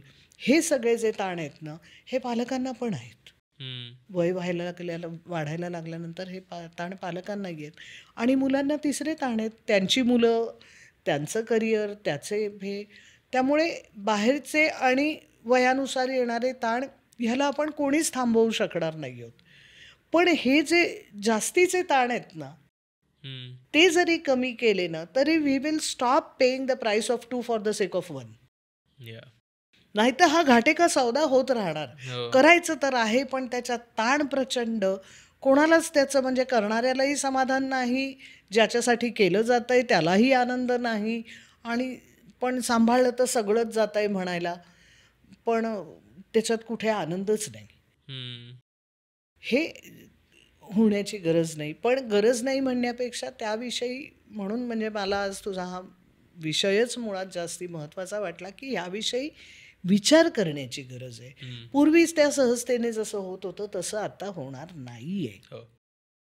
तो बॅटर्न आता कॉमन नाही आहे. त्यामुळे त्यांचं जग आणि तुमचं जग ह्याच्यात खूप मोठं अंतर पडलं आहे, जे आधीच्या पिढीपर्यंत नव्हतं. त्यामुळे ते समजून घेणं खरंच आवाक्याच्या पलीकडे आहे. टेक्नॉलॉजीमध्ये रोज नव्याने काही ना काहीतरी शोध लागत आहेत. आवाक्याच्या पलीकडे आहे की रोज ती समजून घेणं. आता आपण एम्पथीबद्दल बोललो की I just wanted yes to yes add sorry. So ते TRP आय थिंक तो बॅलन्स जर का स्ट्राईक नाही झाला TRPचा फ्रॉम बोथ मुलं आणि पेरेंट्स, तर मला मूल म्हणून बर्डन येणार आहे त्याचं, आणि त्यांना पालकांना अबॅन्डनमेंटचं फिलिंग येण्याची शक्यता खूप जास्त आहे. त्याची भीती खूप राहणार आहे की आपण एकटे पडू का. So staying useful, relevant and not being abandoned, I think these are the अगदी बिग इश्यूज. त्यामुळे तो, आणि जो कम्युनिकेशनचा मुद्दा आहे मग तो तिथे हे होतो की मग ते एम्पथी असलेलं जर कम्युनिकेशन असेल ना तर ते कम्युनिकेशन राहतं, नाहीतर ती कॉम्पिटिशन होते. हू विन्स ओव्हर हुम, कोणाचा आर्ग्युमेंट सगळ्यात भारी. आणि मग नाही तर कधी कधी पालक हे करतात, नाही तर मुलं निघून जातात, दार लावतात आणि निघून जातात. आता कारण ती कॉम्पिटिशन आहे, तर निघून जाणं हे वेगळ्या अर्थाने मी पॉवरफुल आहे. म्हणजे मी इथे थांबणं मला अजिबात जुमानत नाही. मी या म्हणजे you can make me do things, हा जो एक त्यातला पॉवर मधला एक महत्वाचा भाग असतो ना. आणि मग आई वडील असहाय्यतेने आणि हताश होऊन हे करत राहतात की अरे हे काय. यातला आणखीन एक म्हणजे कम्युनिकेशनमध्येच आणखीन डबल क्लिक करत मला हे विचारायचं आहे, कारण हे माहिती असतं की ह्या जबाबदाऱ्या बदलतात, हे दिसत असतं की आता हे काही गोष्टी मला आईवडिलांसाठीच्या एक्स्ट्रा कराव्या लागणार आहेत. म्हणजे काय ते बँकेत जाऊन आठवड्यातनं एकदा पासबुक प्रिंट करून आणण्यापासून असो, किंवा मग काही फायनान्शियल डिसिजन्स घेण्यापासून असो, किंवा इतर काहीही गोष्टी असू शकतात. त्या हळूहळू जबाबदाऱ्या एक एक एक करत येणार आहे, ते दिसत असतं. पण एक्झॅक्टली कसं कम्युनिकेट करायचं ना हे नाही कळत, आणि मेजर तिथे गोची होते. म्हणजे हे कळतंय की एम्पथी हवी आहे, पण एम्पथी म्हणजे नक्की कशी हवी आहे, म्हणजे काय बोललं पाहिजे आणि काय टाळलं पाहिजे, कारण हेच कळत नाही. की कारण पालक बऱ्याचदा खूप हट्टी वागतात. म्हणजे या ट्रान्झिशनमध्ये जितकी मुलांची पण जबाबदारी आहे ते त्या पद्धतीनं कम्युनिकेट करण्याची आहे, तितकी पालकांची पण जबाबदारी आहे तितकं समजून घेण्याची. कारण पालक फार रिजिड वागतात या काही सिच्युएशन्समध्ये, की नाही हे असं नाही असंच आहे, तू मला शिकवणार का पासनं मग ते जे लेयर्स येत जातात, मग फार कॉम्प्लिकेट होत जातात गोष्टी. तर या स्पेसिफिक सिच्युएशन्समध्ये कसं डील करायचं. एक सांगू का, कम्युनिकेशनचं अगदी साधं सूत्र, आय लँग्वेज वापरा. यू लँग्वेज ना नेहमी डिफेन्स जनरेट करते. ती म्हणजे समोरच्याच्या रोखाने उचललेली एक तलवार असते. मग समोरचा ढाल पुढे करतोच, आणि शक्य झालं तर आपली पण तलवार काढतो. पण आय लँग्वेजमध्ये की अगं मला असं वाटतंय की हे असं केलं तर बरं पडेल, काय वाटतंय तुला. किंवा पालकांनी पण म्हणताना की अरे माझ्या मनात असा आला बरं का विचार, हे तू आत्ता बोलत होतास ना तेव्हा माझ्या मनात असा विचार आला. किंवा काय म्हणतात, मला असा प्रॉब्लेम आला होता ना तेव्हा मी असा विचार, पुन्हा माझं असं म्हणणं आहे, मला पटलं नाही, मला आवडलं नाही, माझं मत अगदी यापेक्षा वेगळं आहे. हे जे भाग आहेत ना, म्हणजे मला खूप वाईट वाटलं आणि मी दुखावले गेले, आणि मग त्याच्यावरती मी सल्क करत राहिले आणि ते कुढत राहिले मी. तर त्याच्यापेक्षा तू आत्ता जे बोललास ना त्याने मला खूप वाईट वाटलं बरं का, मी खूप दुखावली गेले, हे सांगणं सोपं नाही का. हे होणार आहे, म्हणजे त्याच्यामध्ये असं कायम काही काय म्हणतात दुधात साखर घातल्यासारखा काही संवाद होणार नाही आहे. फटाके फुटणार आहेत, काही ना काहीतरी हे होणारच आहेत. पण त्याच्यामध्ये निदान आय लँग्वेज वापरली ना तर मग दुखावले गेले तर मला सांगू देत ना. ते कुढत बसायचं, मग त्याच्यावरनं काहीतरी करायचं, मग त्याच्यावरनं काहीतरी टोमणा मारायचा, हा जो सगळा भाग आहे ना, हा कम्युनिकेशनमधला अतिशय अनावश्यक आणि त्रासदायक दोघांनाही आहे. त्यामुळे हे एक अगदी छोटं सूत्र वापरलं ना तरीसुद्धा खूप ते कम्युनिकेशन सुकर होतं. की माझं असं म्हणणं आहे, माझं मत वेगळं आहे, मला असं वाटलं, मी दुखावली गेले, खरं सांगू का तू हे बोललीस नाही तेव्हा मला खूप राग आला बरं का. अजिबात मला असं वाटलं की तू मला समजूनच घेत नाही आहेस. म्हणजे तू मला समजून घेत नाही आहेस हा डायरेक्ट आरोप आहे ना, हे यू स्टेटमेंट आहे. पण मला त्यावेळेला असं वाटलं की तू मला नाही समजून घेतेस. इथे मी आय स्टेटमेंट करते की मला असं वाटलं, that may not be fact. So my feelings may not be fact. आणि हा मग हे छोटी युक्ती आहे किंवा हे छोटं तंत्र आहे म्हणूया, हे दोघांनाही वापरणं शक्य असतं. हो. की अरे तू असं फटकन मला म्हणतोस ना, तेव्हा मला असं वाटून जातं की अरे आपणला सगळंच चुकतंय का काय. तर फटकन नाही, असा फटकारून नाही बोललास तर आवडेल रे मला, हे म्हणणं जास्ती सोपं नाही का. पण मग तो बोलणार, मग मला तो राग येणार, मग मी कुडणार, मग मी त्याला कसं हे नाही, मग हल्लीच्या मुलांना कसा रिस्पेक्ट नाही, आमची कशी टाप नव्हती आमच्या आईवडिलांना बोलायची, हे सगळं माझं, मग मी नंतर असा सगळा ऑर्केस्ट्रा माझा सुरू होणार. तो मुलगा जाणार त्याच्या कामाला निघून, मी मात्र दिवसभर माझी पहिली ग ओवी करत बसणार ते. तर हे गरज नाही आहे मला असं. त्यामुळे कम्युनिकेशन करताना एवढी साधं वापरलं तरी सुद्धा खूप गोष्टी त्यातनं बाजूला होतात. आणि मग जेव्हा काही टफ मुद्दे असतात ना, तेव्हा मात्र ते प्रॉब्लेम फोकस्ड ते थिंकिंग होईल किंवा बोलणं होईल हे बघायला पाहिजे. आपण ना प्रश्नावरनं व्यक्तीकडे केव्हा घसरतो, तुम्ही नेहमी असं करता, आत्ता काय चाललंय आणि आत्ता काय करायला पाहिजे, हे मला माहिती आहे, तुमची सवयच आहे नेहमीचं. कोणी आलं जरा काही की तुम्ही सगळी म्हणजे माझी पाठ वळली की नालस्तीच करता, नेहमी करता नाही. आत्ता काय झालंय आणि आत्ता मला काय वाटलंय आणि आत्ता काय घडलंय आणि त्याचा कशाचा मला त्रास होतोय. त्यामुळे पर्सन फोकस्ड न बोलता प्रॉब्लेम फोकस जर बोललं, मग ह्या गंभीर बाबतीत सुद्धा म्हणजे सगळीकडे नाही होणार आहे ते म्हणजे अग्रीमेंट नाहीच होणार आहे. सगळे प्रश्न सामोपचाराने सुटणार नाही आहेत, कुठे ना कुठेतरी ताणाताणी होणारच आहे. पण निदान त्यातला प्रॉब्लेम आपल्याला आयसोलेट करता येतोय का, प्रॉब्लेम डिफाईन करता येतोय का, त्यातलं अगदी बेस्ट नाही पण सेकंड बेस्ट सोल्युशन मिळू शकतंय का. त्यामुळे ही दोन गोष्टी, आय लँग्वेज आणि प्रॉब्लेम फोकस्ड कम्युनिकेशन, हा जर भाग ठेवला ना तर बऱ्याच गोष्टी हे होऊ शकतात. आणि शिवाय पण दोन म्हणजे ॲडल्ट आहेत शेवटी, त्यामुळे काही गोष्टी नाही सुटणार आहेत. म्हणजे त्याचंही एवढा मोठा काही हे करण्याची गरज नाही आहे. काही नाही सुटणार आहेत आणि मग ते बाजूला ठेवता येतील की ह्या नाही सुटणार आहेत, त्यामुळे नको याच्यावरती बोलायला. मग काही विषय आपल्याला पार करता येतात ना, ते कशासाठी घेऊन यायचे. त्यामुळे हा एक थोडंसं आणि मला असं वाटतं की ह्याच्यामध्ये ही भूमिका घेण्यामध्ये ना पालकांनी जास्ती जबाबदारी स्वीकारणं गरजेचं असतं.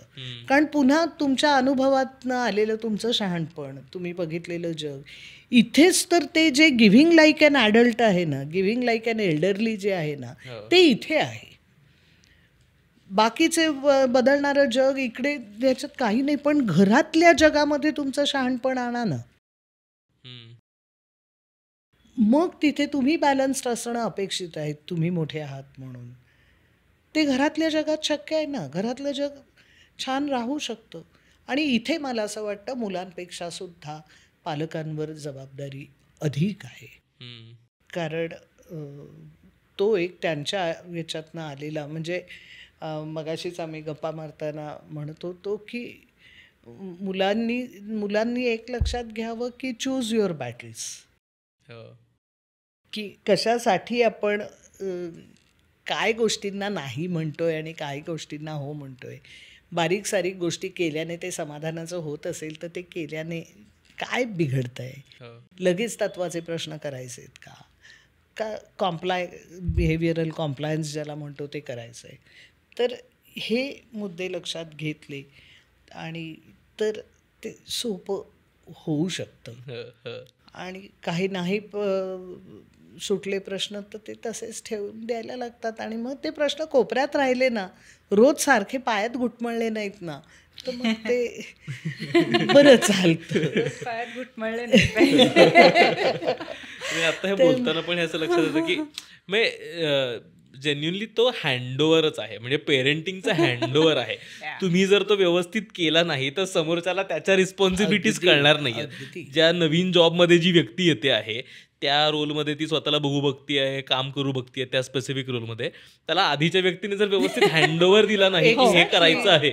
Very important. I think parent child relation कसं असेल त्याच्यावरती चाइल्ड पेरेंट रिलेशन कसं असेल हे डिटर्माइन होणार आहे. सो माझं आणि माझ्या पालकांचं जेव्हा माझे पालक माझं पालकत्व करत होते जे ऑनगोईंगच असतं, पण वेन आय वॉज यंगर ते जर का हेल्दी डायनॅमिक्स असतील तर आता I will be more giving more responsible towards my parents. ते फॉल्टी असेल, ते जर का ट्रॉमॅटिक असेल किंवा टर्ब्युलंट असेल तर आत्ता हा रोल रिव्हर्सल झाल्यानंतर ते स्मूथ असण्याची पॉसिबिलिटी खूप कमी झालेली आहे. नॅचरली ते स्मूथ असण्याची पॉसिबिलिटी कमी आहे, पण त्याच्यावरती प्रयत्न केले म्हणजे मुलांनी पण तो विचार केला की दे डिड देअर बेस्ट. नाही कळल्या त्यांना काही गोष्टी आणि चुकले, आणि पालकांनीही ते मान्य केलं की हो म्हणजे ती गोष्ट घडून गेली आहे, त्याचे परिणाम सगळे हे झाले आहेत. आता एवढंच बघायचं असतं ना, म्हणजे past can't be made any better now. भूतकाळाच्या बाबत एकच गोष्ट सतत बदलण्यासारखी असते, ते म्हणजे त्याच्याकडे बघायचा तुमचा दृष्टिकोन. तो तुम्ही केव्हाही बदलू शकता. तर त्या पालकांनी सुद्धा हे भान ठेवलं की अरे हो त्यावेळेला असं वाटलं, पण आज आपलं मूल म्हणत असेल की नाही ते चुकलं बरं का तुमचं, तर मला आता काय करायचं आहे, आता मला फक्त नव्याने तपासून बघायचं आहे. आणि मुलाच्या नजरेतनं बघितल्यानंतर जर मला ते वाटलं की अरे खरंच की हा विचार माझ्या हातातनं निसटला बरं का, एवढंच म्हटलं तरीसुद्धा पुरेसं असतं. पण तिथे जर परत आम्ही कसं बरोबर केलं आणि माझंच कसं बरोबर होतं आणि तूच कसं डोक्यात राग घालून घेतोयस आणि तूच कसं हे करतोयस, तर ते नाही होणार. त्यामुळे ती जे म्हणली की ते समजा असे काही निर्णय, बरं काय म्हणजे कोणाचं वाक्य आहे मला माहीत नाही, पण ते माझ्या इतकं पक्क डोक्यात बसलेलं आहे की I was the best mother in the world till my first child was born. तसं आहे, ते चुका झालेल्याच असणार आहेत हे जेव्हा मी गृहीत धरते.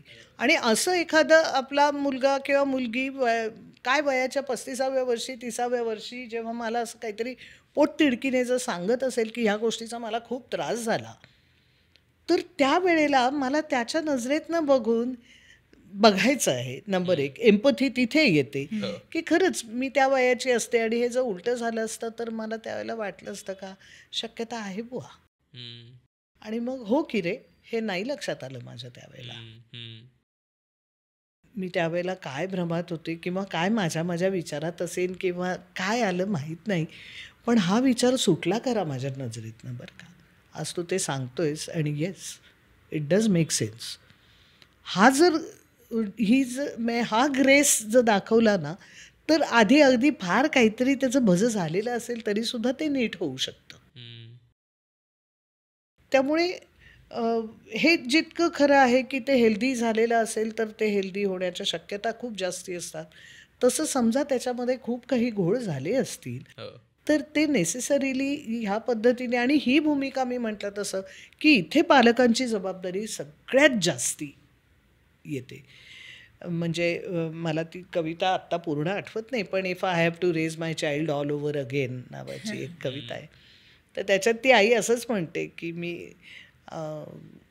काय केलं असतं आत्ता जर माझं मूल मला वाढवायचं असतं. कारण हे पालकत्वामधलं सत्य आहे, पण हे सत्य पालकांनी खूप उघड्या डोळ्यांनी स्वीकारण्याची गरज आहे की हो ह्या गोष्टी आपण गेल्या त्यावेळेला जगण्याचा रेटा होता म्हणा, काय होतं म्हणा, ती कल्पनाच नव्हती, ती मॅच्युरिटी नव्हती. कारण आत्ताचे पालक ना हे अथॉरिटेरियन पेरेंटिंगचे प्रॉडक्ट आहेत.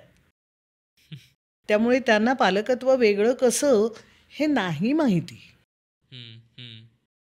त्यामुळे हे इतकं सहज जर ते मान्य केलं, पुन्हा तोच मुद्दा की हो की होऊच शकतं असं, आणि असं आपल्या मुलाला वाटूच शकतं. नेसेसरीली ते प्रत्येक मुलाला वाटेल असं नाही, पण ह्या मुलाला वाटतंय आणि हा म्हणतोय, मला निदान त्याच्या नजरेतनं बघायला काय हरकत आहे. आता झालं सगळं, ते होऊन गेलं आहे, आता एवढंच करायचं आहे की त्याविषयीची जी गाठ बसली आहे ना ती सोडवायची आहे. त्यामुळे रिव्हर्स पेरेंटिंगमध्ये मला कायम वाटतं की पालकांकडे खूप जास्ती जबाबदारी आत्ता आहे, आणि ती घेतली ना तर त्यांचं ते वय आणि त्यांची काळजी घेणं हा सगळा हे एक असा प्रसन्नतेचा तो प्रवास होईल. मग ते अबंडन केलं जाईल का, आपल्याला एकटं टाकलं जाईल का, आपल्याकडे दुर्लक्ष केलं जाईल का, आपल्याशी कोणी प्रेमाने बोलणार नाही का, हे सगळे जे मुद्दे आहेत ना मग हे आपोआप निघतात. कारण मग साधं आहे की आत्तासुद्धा कुठल्याही टप्प्याला मला जे उगवायला पाहिजे आहे ते मला पेरायला नको का. कुठल्याही टप्प्यावरती ते सत्यच आहे. पर पेरलेलं सगळं उगवणार नाही हेही सत्य आहे, पण म्हणून न पेरता चालणार नाही आहे ना. त्यामुळे रिव्हर्स पेरेंटिंगमध्ये मला नेहमी म्हणजे मी पालकांचीच प्रतिनिधी आहे आणि मी हे नेहमी सांगू इच्छिते की नाही, पालकांची जबाबदारी जास्ती आहे आणि तसं केलं तर मग मुलंही त्या पद्धतीने म्हणजे परत तोच की parents are always going to remain parents आणि हेच मग तुमच्या मुलांकडेही ट्रान्सपायर होणार आहे जेव्हा ती मोठी होणार आहेत आणि त्यांच्या आयुष्यात रिव्हर्स पेरेंटिंग घडणार आहे. See that is how things transpire ना. I just wanted to add rigidity आणि कम्युनिकेशनच्या मुद्द्यावरती. एक तर रिजिडिटी हा एजिंगचा सुद्धा भाग आहे. क्लासिक त्याचं शास्त्रशुद्ध कारणं आहेत की ब्रेन फंक्शनिंग जसं कमी होतं तसं रिजिडिटी येते. सेकंडली आय थिंक कम्युनिकेशनच्या बाबतीत where she said yes I आणि यू मधलं कम्युनिकेशनमध्ये I should be the preferred tone. मला असं वाटतं की दोन्ही मुलांनी आणि पालकांनी हे लक्षात घेतलं पाहिजे की what you can give to your child is a suggestion, not a decision. We are not the generation who are looking for decisions, we are looking for suggestions. आणि सजेशन असतं, डिसिजन नसतं. हे सुद्धा अंडरस्टँडिंग आय थिंक शेअर करणं की तुम्ही सल्ला दिला आहेत आणि चूज मला करायचं आहे की मला तो सल्ला घ्यायचा आहे का नाही घ्यायचा आहे. त्याचे चांगले वाईट परिणाम जे होणार आहेत त्याची ती जबाबदारी माझी आहे.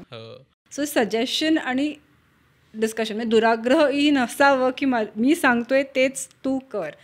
हेच आय थिंक मी as a child I have to remember की मी एखादा सल्ला जेव्हा माझ्या आईवडिलांना देते की ही गोष्ट ह्या पद्धतीने करता येईल बरं का, I have to also remember की मी सजेशन देते, I should not decide for them. That's very important. I think तुझ्या मनासारखंच करायचं होतं तर विचारलं कशाला विचारलं एवढ्यासाठी तुमचं मत पाहिजे.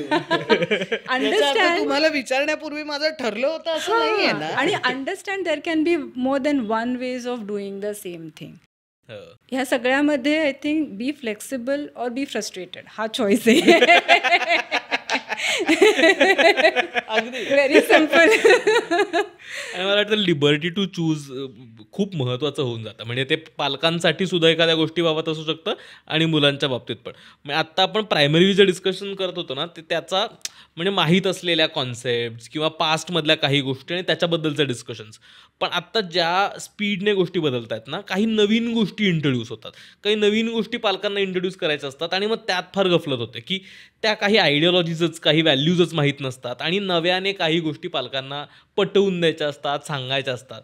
तर त्या काय पद्धतीनं केल्या पाहिजेत. कारण परत तिथे तेच एकतर तो कॉन्टेक्स्ट माहीत नसल्यामुळे त्याचं अंडरस्टँडिंग नसतं आणि मग काय पद्धतीने या गोष्टी वर्क करतात आत्ता बाहेरच्या सोसायटीमध्ये हेही कळत नसतं. तर ह्या गोष्टी काय पद्धतीनं एक्सप्रेस करायच्या किंवा काय पद्धतीनं सांगायच्या. मुळात ह्याच्यामध्ये सांगू का की जसं आपण लहान असताना आपण कितीतरी वेडेवेडे चाळे केलेले आहेत किती, आणि ते त्यावेळेला पालकांनी काही त्याचं फारसं लहान पोरं आहेत ते असंच करणार असा एक अलाउन्स दिलेला आहे ना. फेअर, ठीक आहे. फेअर. तर तसंच ते काही ठिकाणी त्यांचं ते नाही लक्षात येणार आहेत छोट्या छोट्या गोष्टी. काही ठिकाणी ते त्याने इतकं लगेच एम्बॅरस होण्याची गरज काय आहे. We have amply embarrassed our parents several times when we were अगदी वीकेंडला मॉलमध्ये जा, एकतरी पोर मध्ये फरशीवरती मांडी घालून बसलेलं किंवा लोळत असतं बिकॉज पालकांनी त्याला जे पाहिजे ते घेऊ दिलेलं नसतं.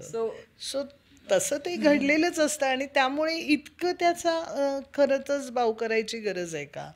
द्यान थोडं. आणि मग ते एकदा तुम्ही ओव्हरलुक करायला लागलात ना की ठीक आहे यार, आणि तुम्ही ते लाईटर टोनमध्ये घ्यायला लागलात ना, तर मग तुमच्या आजूबाजूचे सुद्धा काही हे करत नाहीत. म्हणजे काही इतकं ते एम्बॅरस होण्याचीच मुळात फार काही गरज नसते. काही एक छोट्या छोट्या हे सांगून बघितल्यात, ठीक आहे. म्हणजे काही वेळेला पालकांचं सुद्धा असं होतं की ते काहीतरी होतं आणि त्यांना स्वतःला एम्बॅरसिंग ते वाटतं. सो त्यांनाही ती एक थोडीशी भीती असतेच ना, की बुजतात पालक अनेक वेळेला या नवीन, म्हणजे समजा मुलं कुठेतरी घेऊन गेली आणि नवीन वातावरणात गेली ना, जे त्यांना परिचयाचं नसेल, म्हणजे 5 स्टारमध्ये जाणं किंवा ह्याच्यामध्ये जाणं हे कदाचित त्या मुलाला नेहमीचं झालंय, ऑफिसच्या निमित्ताने जातो, इकडे जातो, काय वेडिंग ॲनिव्हर्सरी हे करायला जातो. पण आईवडिलांना जर त्यांच्या वाढदिवसाच्या निमित्ताने घेऊन गेलात तर त्यांना बुजल्यासारखं होतं ते, कारण ते त्यांच्या सवयीचं नाही, सरावाचं नाही आहे.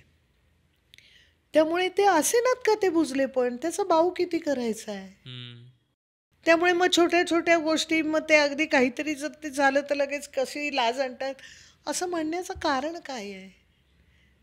ते तितकं सहज असू द्यावत ना, की तो अनुभव द्यावा म्हणून आणलाय ना, मग तो अनुभव त्यांना त्यांच्या पद्धतीने घेऊ देत ना. मुळात म्हणजे स्विमिंगला ते पोराला टाकायचं असेल तर ते भोकड पसरून सैरावैरा पळतंय, मागे तो कोच पळतोय, आई काय एम्बॅरेस होत नाही, आई बघत असते की ओके केव्हा तरी ते तो कोच काय करायचं ते उचलून याला टाकणार आहे. तसं आहे ते, म्हणजे इतकं त्याचा बाऊ करण्याची. आणि मग जो दुसरा भाग आहे की नवीन काही गोष्टी सांगायच्या असतात, तर त्याच्यातही परत असंच आहे की काही चुकलं तर ही जी एक सतत भीती असते ना, म्हणजे नवीन एखादं गॅजेट दिलं, इतका नवीन एक चांगला फोन आणून दिलाय पण ते अजिबात वापरत नाही, मला म्हणतात मला काही येत नाही, मी एवढे पैसे घालून तो त्यांच्याचसाठी एक त्यांचाच वेळ जाईल म्हणून, आणि ते हात पण लावत नाहीत.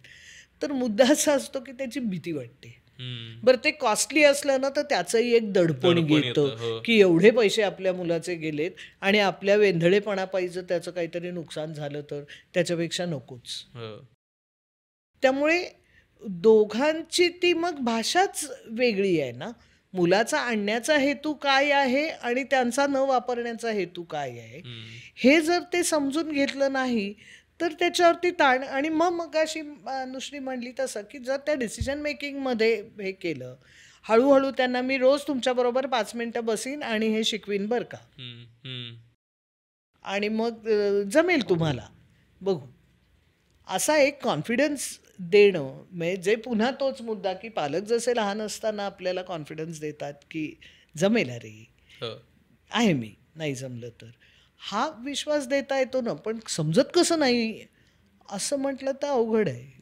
म्हणजे कम्प्युटर्स जेव्हा नवीन निघाले होते आणि घरामध्ये सुद्धा असं ते अप्रूप होतं की तो डेस्कटॉप असणं हे, तर मी काहीतरी एकदा कम्प्युटरमधलं माझ्या मुलीला विचारलं, म्हटलं या आधी ते हे कसं करायचं का. ती म्हणली तू थोडी मोठी झालीस की शिकवीन मी.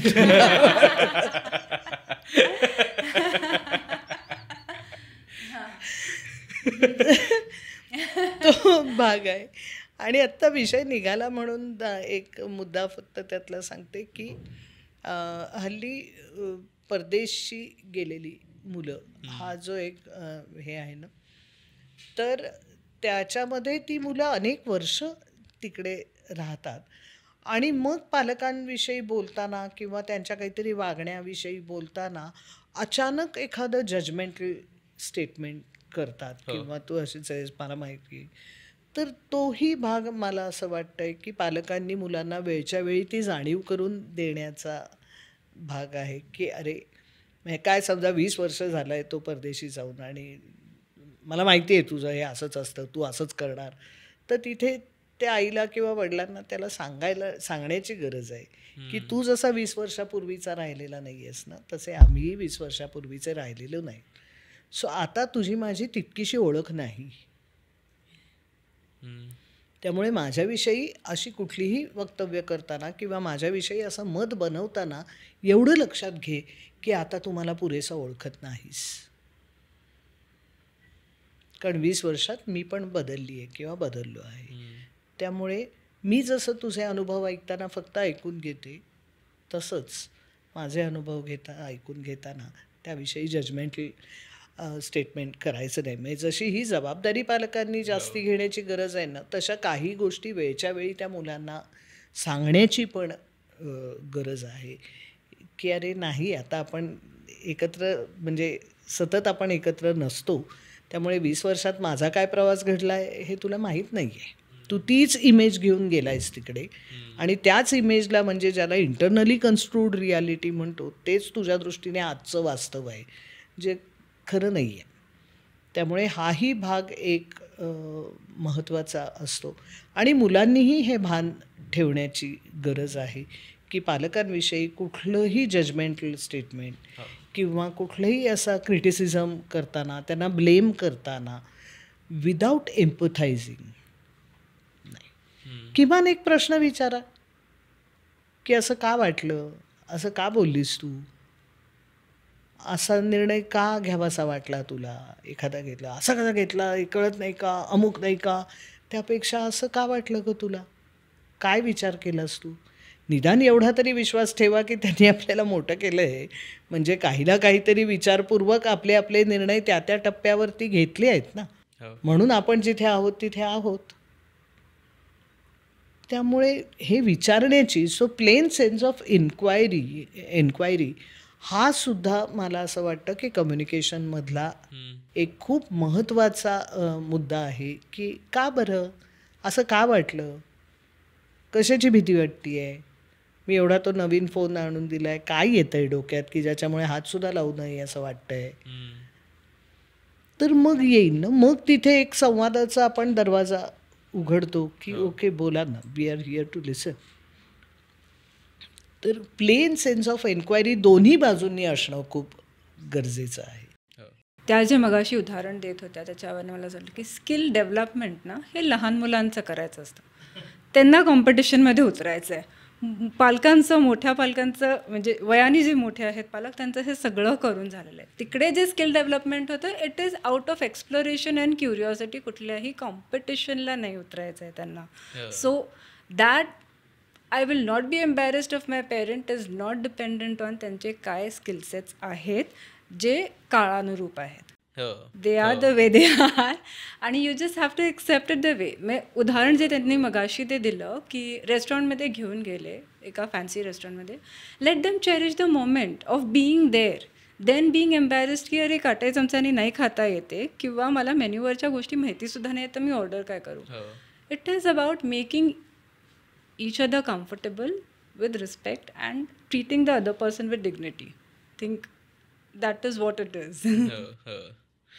आणखीन एक म्हणजे यालाच लेअर्ड म्हणून असा म्हणजे जसे मुलं आपल्या आईवडिलांचं पेरेंटिंग करतात तसं आणखीन एक लग्न झाल्यानंतर ॲडिशनल रिस्पॉन्सिबिलिटी आहे ते म्हणजे इनलॉजची, म्हणजे सासू सासऱ्यांची. म्हणजे ते मुलीला मुलाच्या आईवडिलांची असेल किंवा मुलाला मुलीच्या आईवडिलांची असेल, त्या दोन्ही बाजूला तितक्याच त्या जबाबदारींचं एक्सचेंज होतं. म्हणजे जसं आपल्यावरती आपल्या आईवडिलांची जबाबदारी येते तसंच सासू सासऱ्यांची पण येते.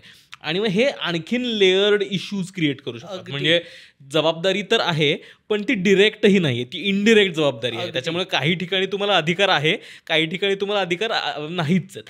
तर अशा वेळेस कम्युनिकेशन फारच अवघड होऊन बसतं. आणि मग अजून एक लेअर असते ओंकार, ती म्हणजे मुलग्याने जर मुलीच्या आईवडिलांचं केलं ना तर त्याचं विशेष अप्रूप असतं.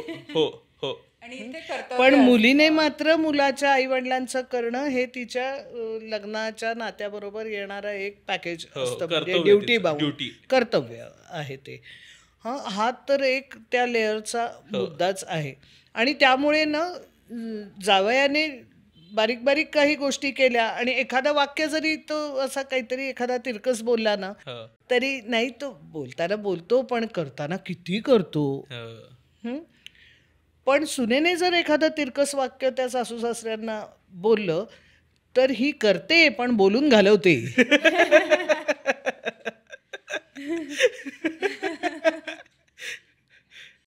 सो हा जो त्या लेअर मधला अजून एक असा विशेष भाग आहे की कोणाचा रिस्पॉन्स कशाला असेल तो.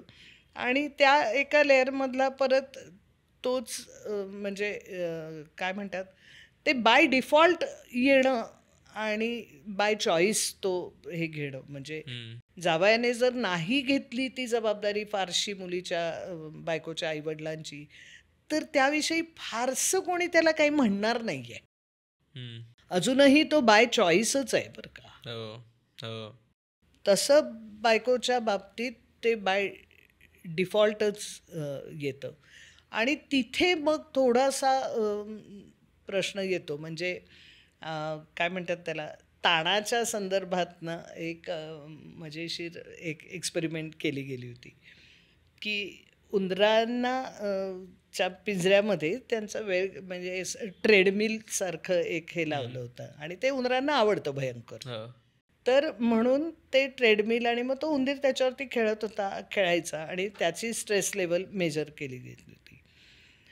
दुसऱ्या पिंजऱ्यामध्ये त्याला लागूनच एक दुसरा पिंजरा होता ज्याच्यामध्ये ते ट्रेडमिल कॉमन होतं आणि हा उंदीर त्या ट्रेडमिलवरती पळायला लागला की दुसऱ्या उंदराला कंपल्सरी पळायला लागायचं त्या ट्रेडमिलवरती.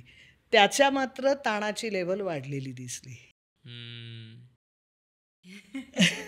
सो हा जो भाग आहे ना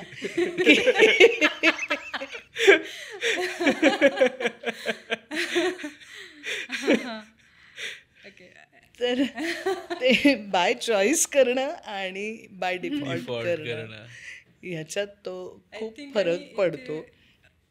त्यामुळे तिथे म्हटलं तसं की तो ॲडल्ट एक्सपिरियन्सेस म्हणजे तिथे ते ड्युटी बाउंड तिथलं नातं तिथलं प्रेम यापेक्षा सुद्धा तो ॲडल्ट टू ॲडल्ट म्हणून बघावं आणि त्याच्यात जेवढं उत्तम ते साधेल एवढं बघावं.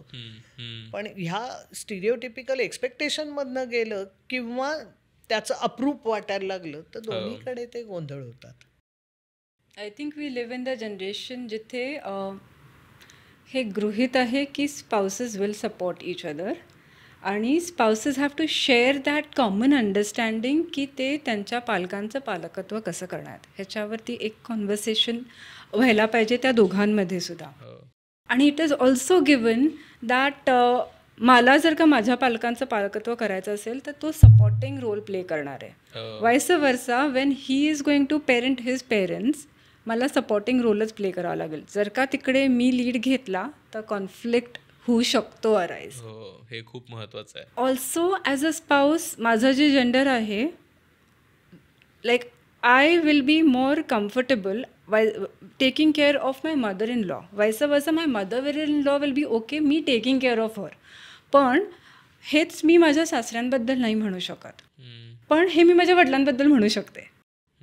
कारण की तिकडे ते डायनॅमिक्स वेगळे आहेत. जेंडर डायनॅमिक्स परत हे सुद्धा अंडरस्टँड करून ते अंडरस्टँडिंग आपण आपल्या पार्टनर बरोबर शेअर करणं खूप महत्त्वाचं आहे to avoid any kind of conflict. Yes. आता ऑलमोस्ट शेवटाकडे जाताना की मग खरं तर हे सगळं हा सगळा जो खेळ आहे तो कम्युनिकेशनचा आहे. म्हणजे जितकं तुम्ही पालकांसोबत बेटर कम्युनिकेट कराल, जितकं तुमचं आधीपासनं नातं सुदृढ असेल, जितकं तुमचं आधीपासनं एकमेकांबद्दलची अंडरस्टँडिंग सुदृढ असेल, तितकं तुम्ही एकमेकांना या पूर्ण प्रोसेसमध्ये म्हणजे हे काय एका दिवसात बदलणारी गोष्ट नाही आहे की ते आपण निवडणूक केल्या आणि उद्या सत्तांतर झालं या पद्धतीनं ते बदलत नाही, तर ती बदलणारी प्रोसेस आहे. तर ते या सगळ्या प्रोसेसमध्ये पालकांनी मुलांना आणि मुलांनी पालकांना समजून घेण्यासाठी मग असं कारण आता आपल्या जनरेशनमधले भरपूर लोक म्हणजे जवळपास सगळेच आणि माझ्या आईवडिलांच्या जनरेशनचे सगळेच पालक हे या ट्रान्झिशनमध्येच आहेत. त्या ट्रान्झिशन ती सुखकर करण्यासाठी आणखीन इझी करण्यासाठी बेसिक काय गोष्टी पाळल्या पाहिजेत? Okay, like it takes a village to raise a child, it takes a village to reverse parent also. So, yeah. I think basic ek formula, technique, whatever you call it, accept that the role reversal has happened. Respect the reversal of roles and the responsibility shift. Restrain, over parenting करायला जाऊ नका, under parenting करायला जाऊ नका. Try and strike that balance. Communicate. As you said की communication ह्या सगळ्याचा crux आहे.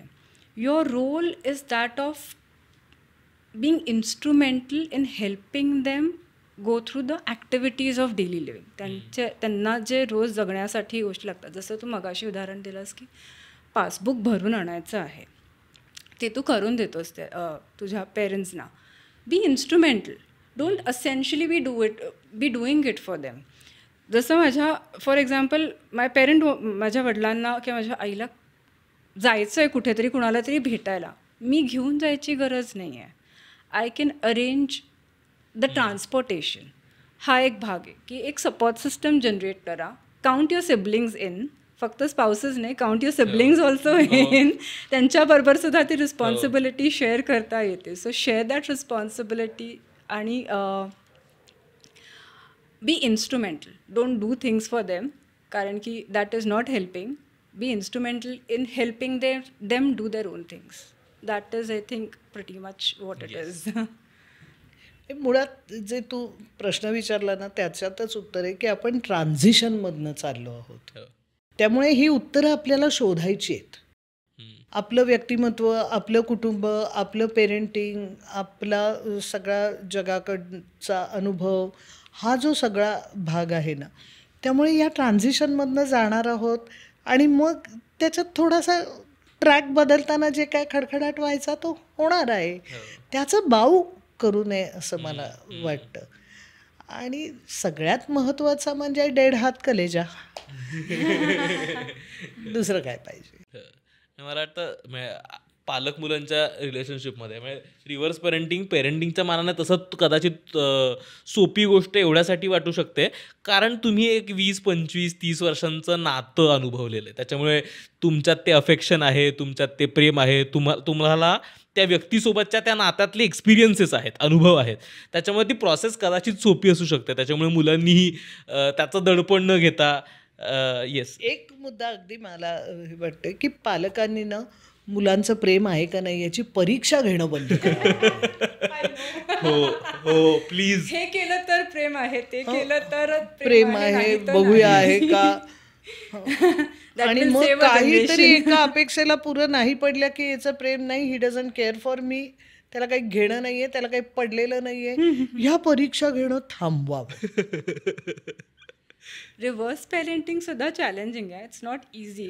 त्याचं कारण असं मी सांगते, जितकं सहज माझे आई बाबा मला टोला लावू शकतात, मला नाही पटलं तर मी नाही लावू शकत. If I'm busy doing something on my phone, I'm not essentially passing my time or killing time on my phone. I may be working, but my father can take the liberty of saying, look busy, take it easy. I can't say that. सोपं वाटत असलं तरी tricky आहे एवढं नक्की. त्यामुळे मजेशीर process असू शकेल. आणि अजून एक वाटतं ते म्हणजे जबाबदारीनंही घेण्याची गोष्ट आहे. म्हणजे ते असं आपण की मी आईवडिलांची त्यांनी जबाबदारी टाकली हे म्हणून अर्थ नाही आहे. तर जबाबदारी मी स्वतः विलिंगली घेण्याची गोष्ट आहे. तर त्याच्यामुळे जेव्हा तुम्ही पालकांची जबाबदारी घ्यायला लागता, जेव्हा तुम्हाला ते पर्क्स हवे असतात, त्या जबाबदारीच्या पोझिशनमध्ये बसण्याचे, त्या अधिकारवाणी ती गाजवण्याचे, त्याच्यासोबत ज्या ड्युटीज येतात त्याही करणं भाग आहेत आणि ते टाळून चालणार नाही आहे. तर मला वाटतं यातच सगळ्याचा क्रक्स आहे.